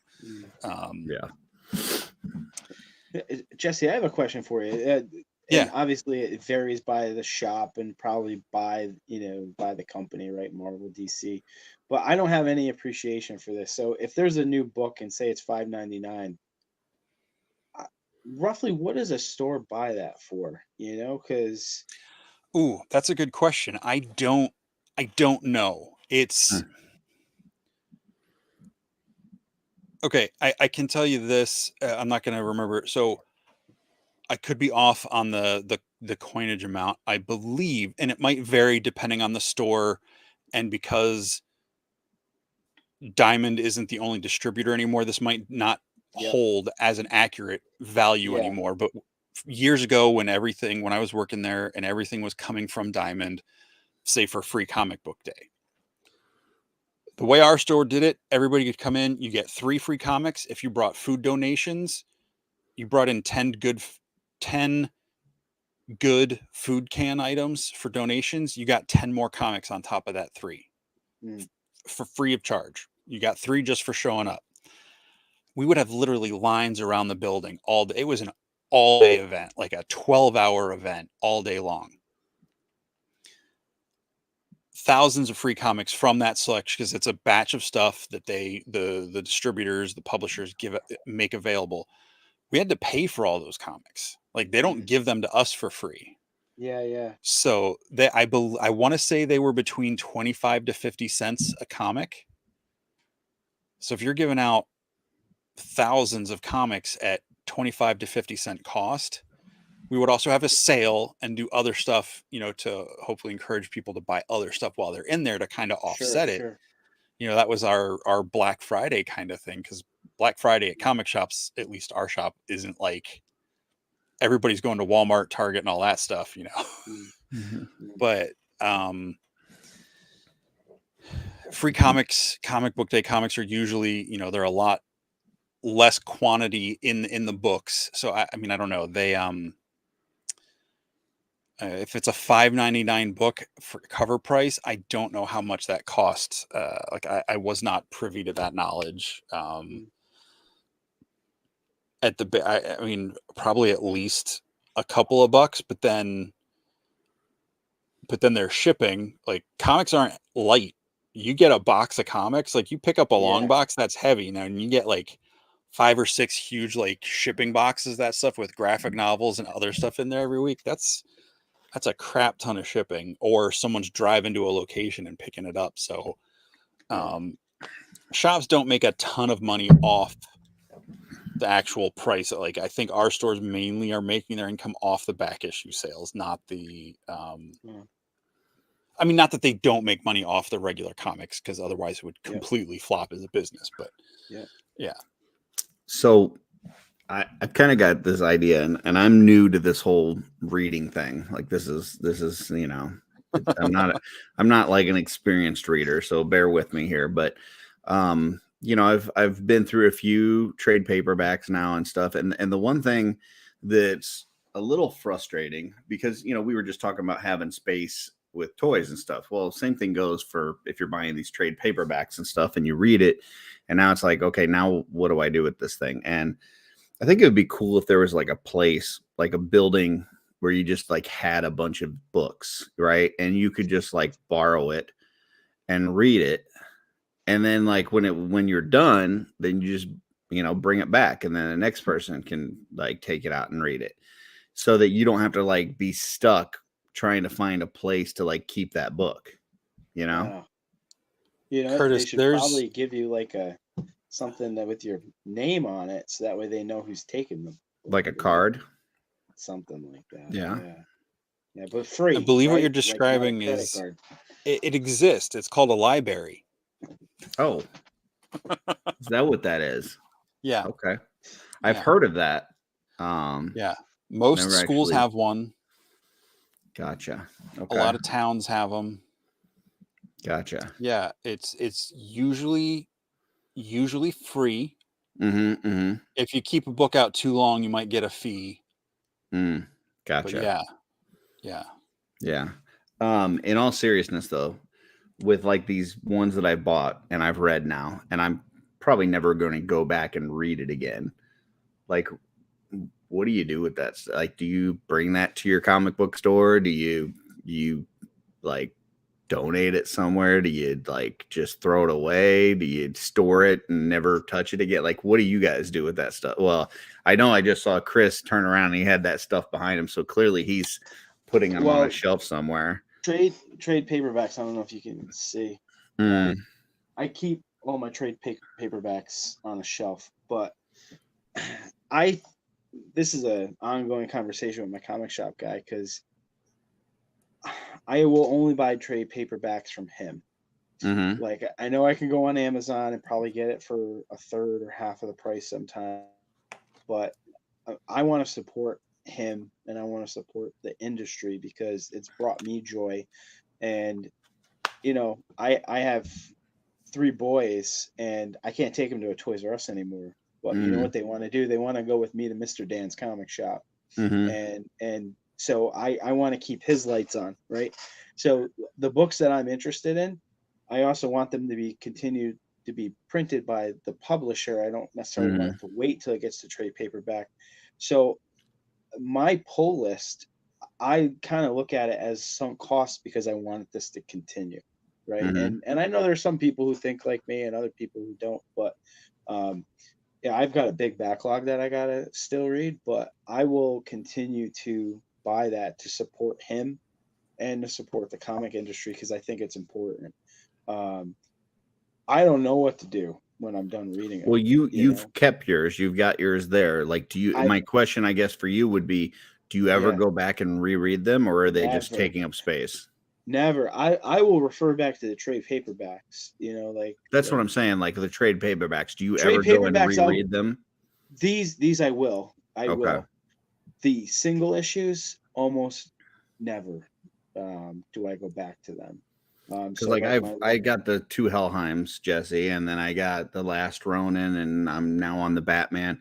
Like I don't ever anticipate going back to these things. So what do I do with them? Like I don't want to just find other room for them. Like I would suggest for graphic novels, if your shop doesn't take them, which they will not offer you anywhere near what you paid for them, even if I don't care about money. I just don't want to store them. Yeah, you could take it. Some shops will just be like, all right, cool, thank you. Yeah. You know, and they'll like, you know, or they'll be like, oh, we don't really take stuff, and you're like, I just don't want them. They might not want to deal with it. You can see if a library would don't take them, gotcha. Or depending on how, you know,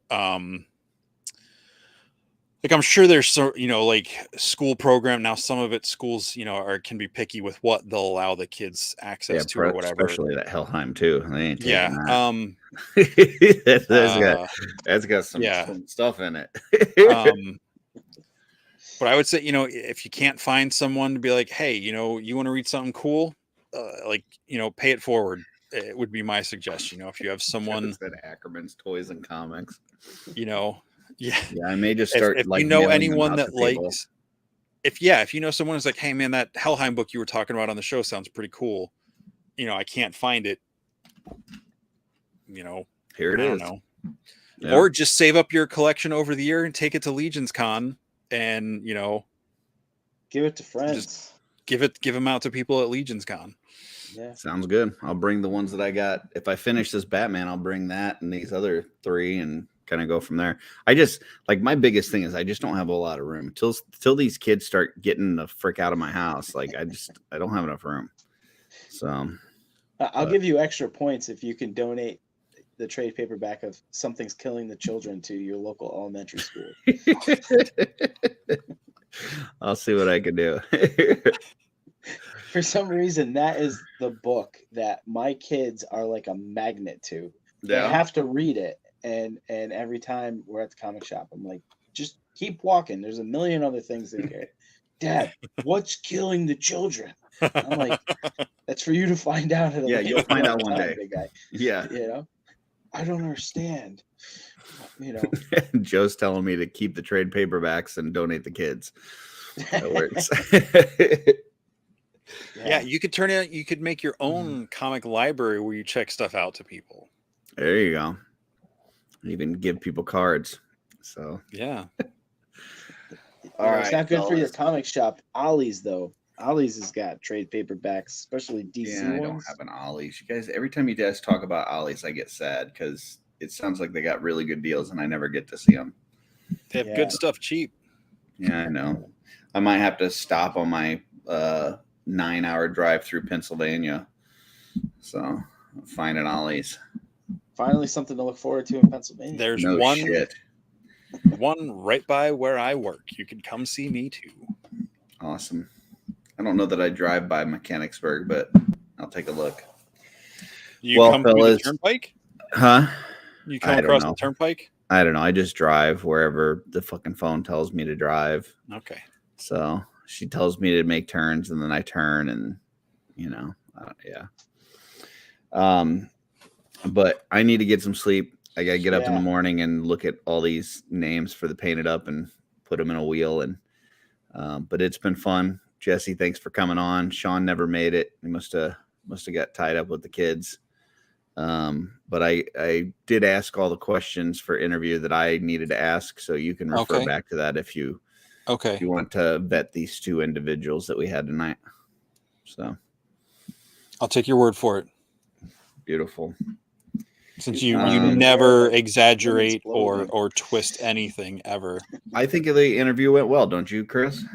Yeah, it was good. I almost felt like the questions were tailored for someone else, but it was. Yeah, but I mean, it worked. So yeah. All I right. would have rather talked to her too. Oh, did you actually do it? Oh, well, we hope to see you guys tomorrow night for the painted up drawing, 7:00 Eastern, on the Just Shelve It channel, Shoot and Shelf. We'll be giving out tons of prizes. Hope to see you guys there. And until then, see you in the off world. Thanks, guys. Later.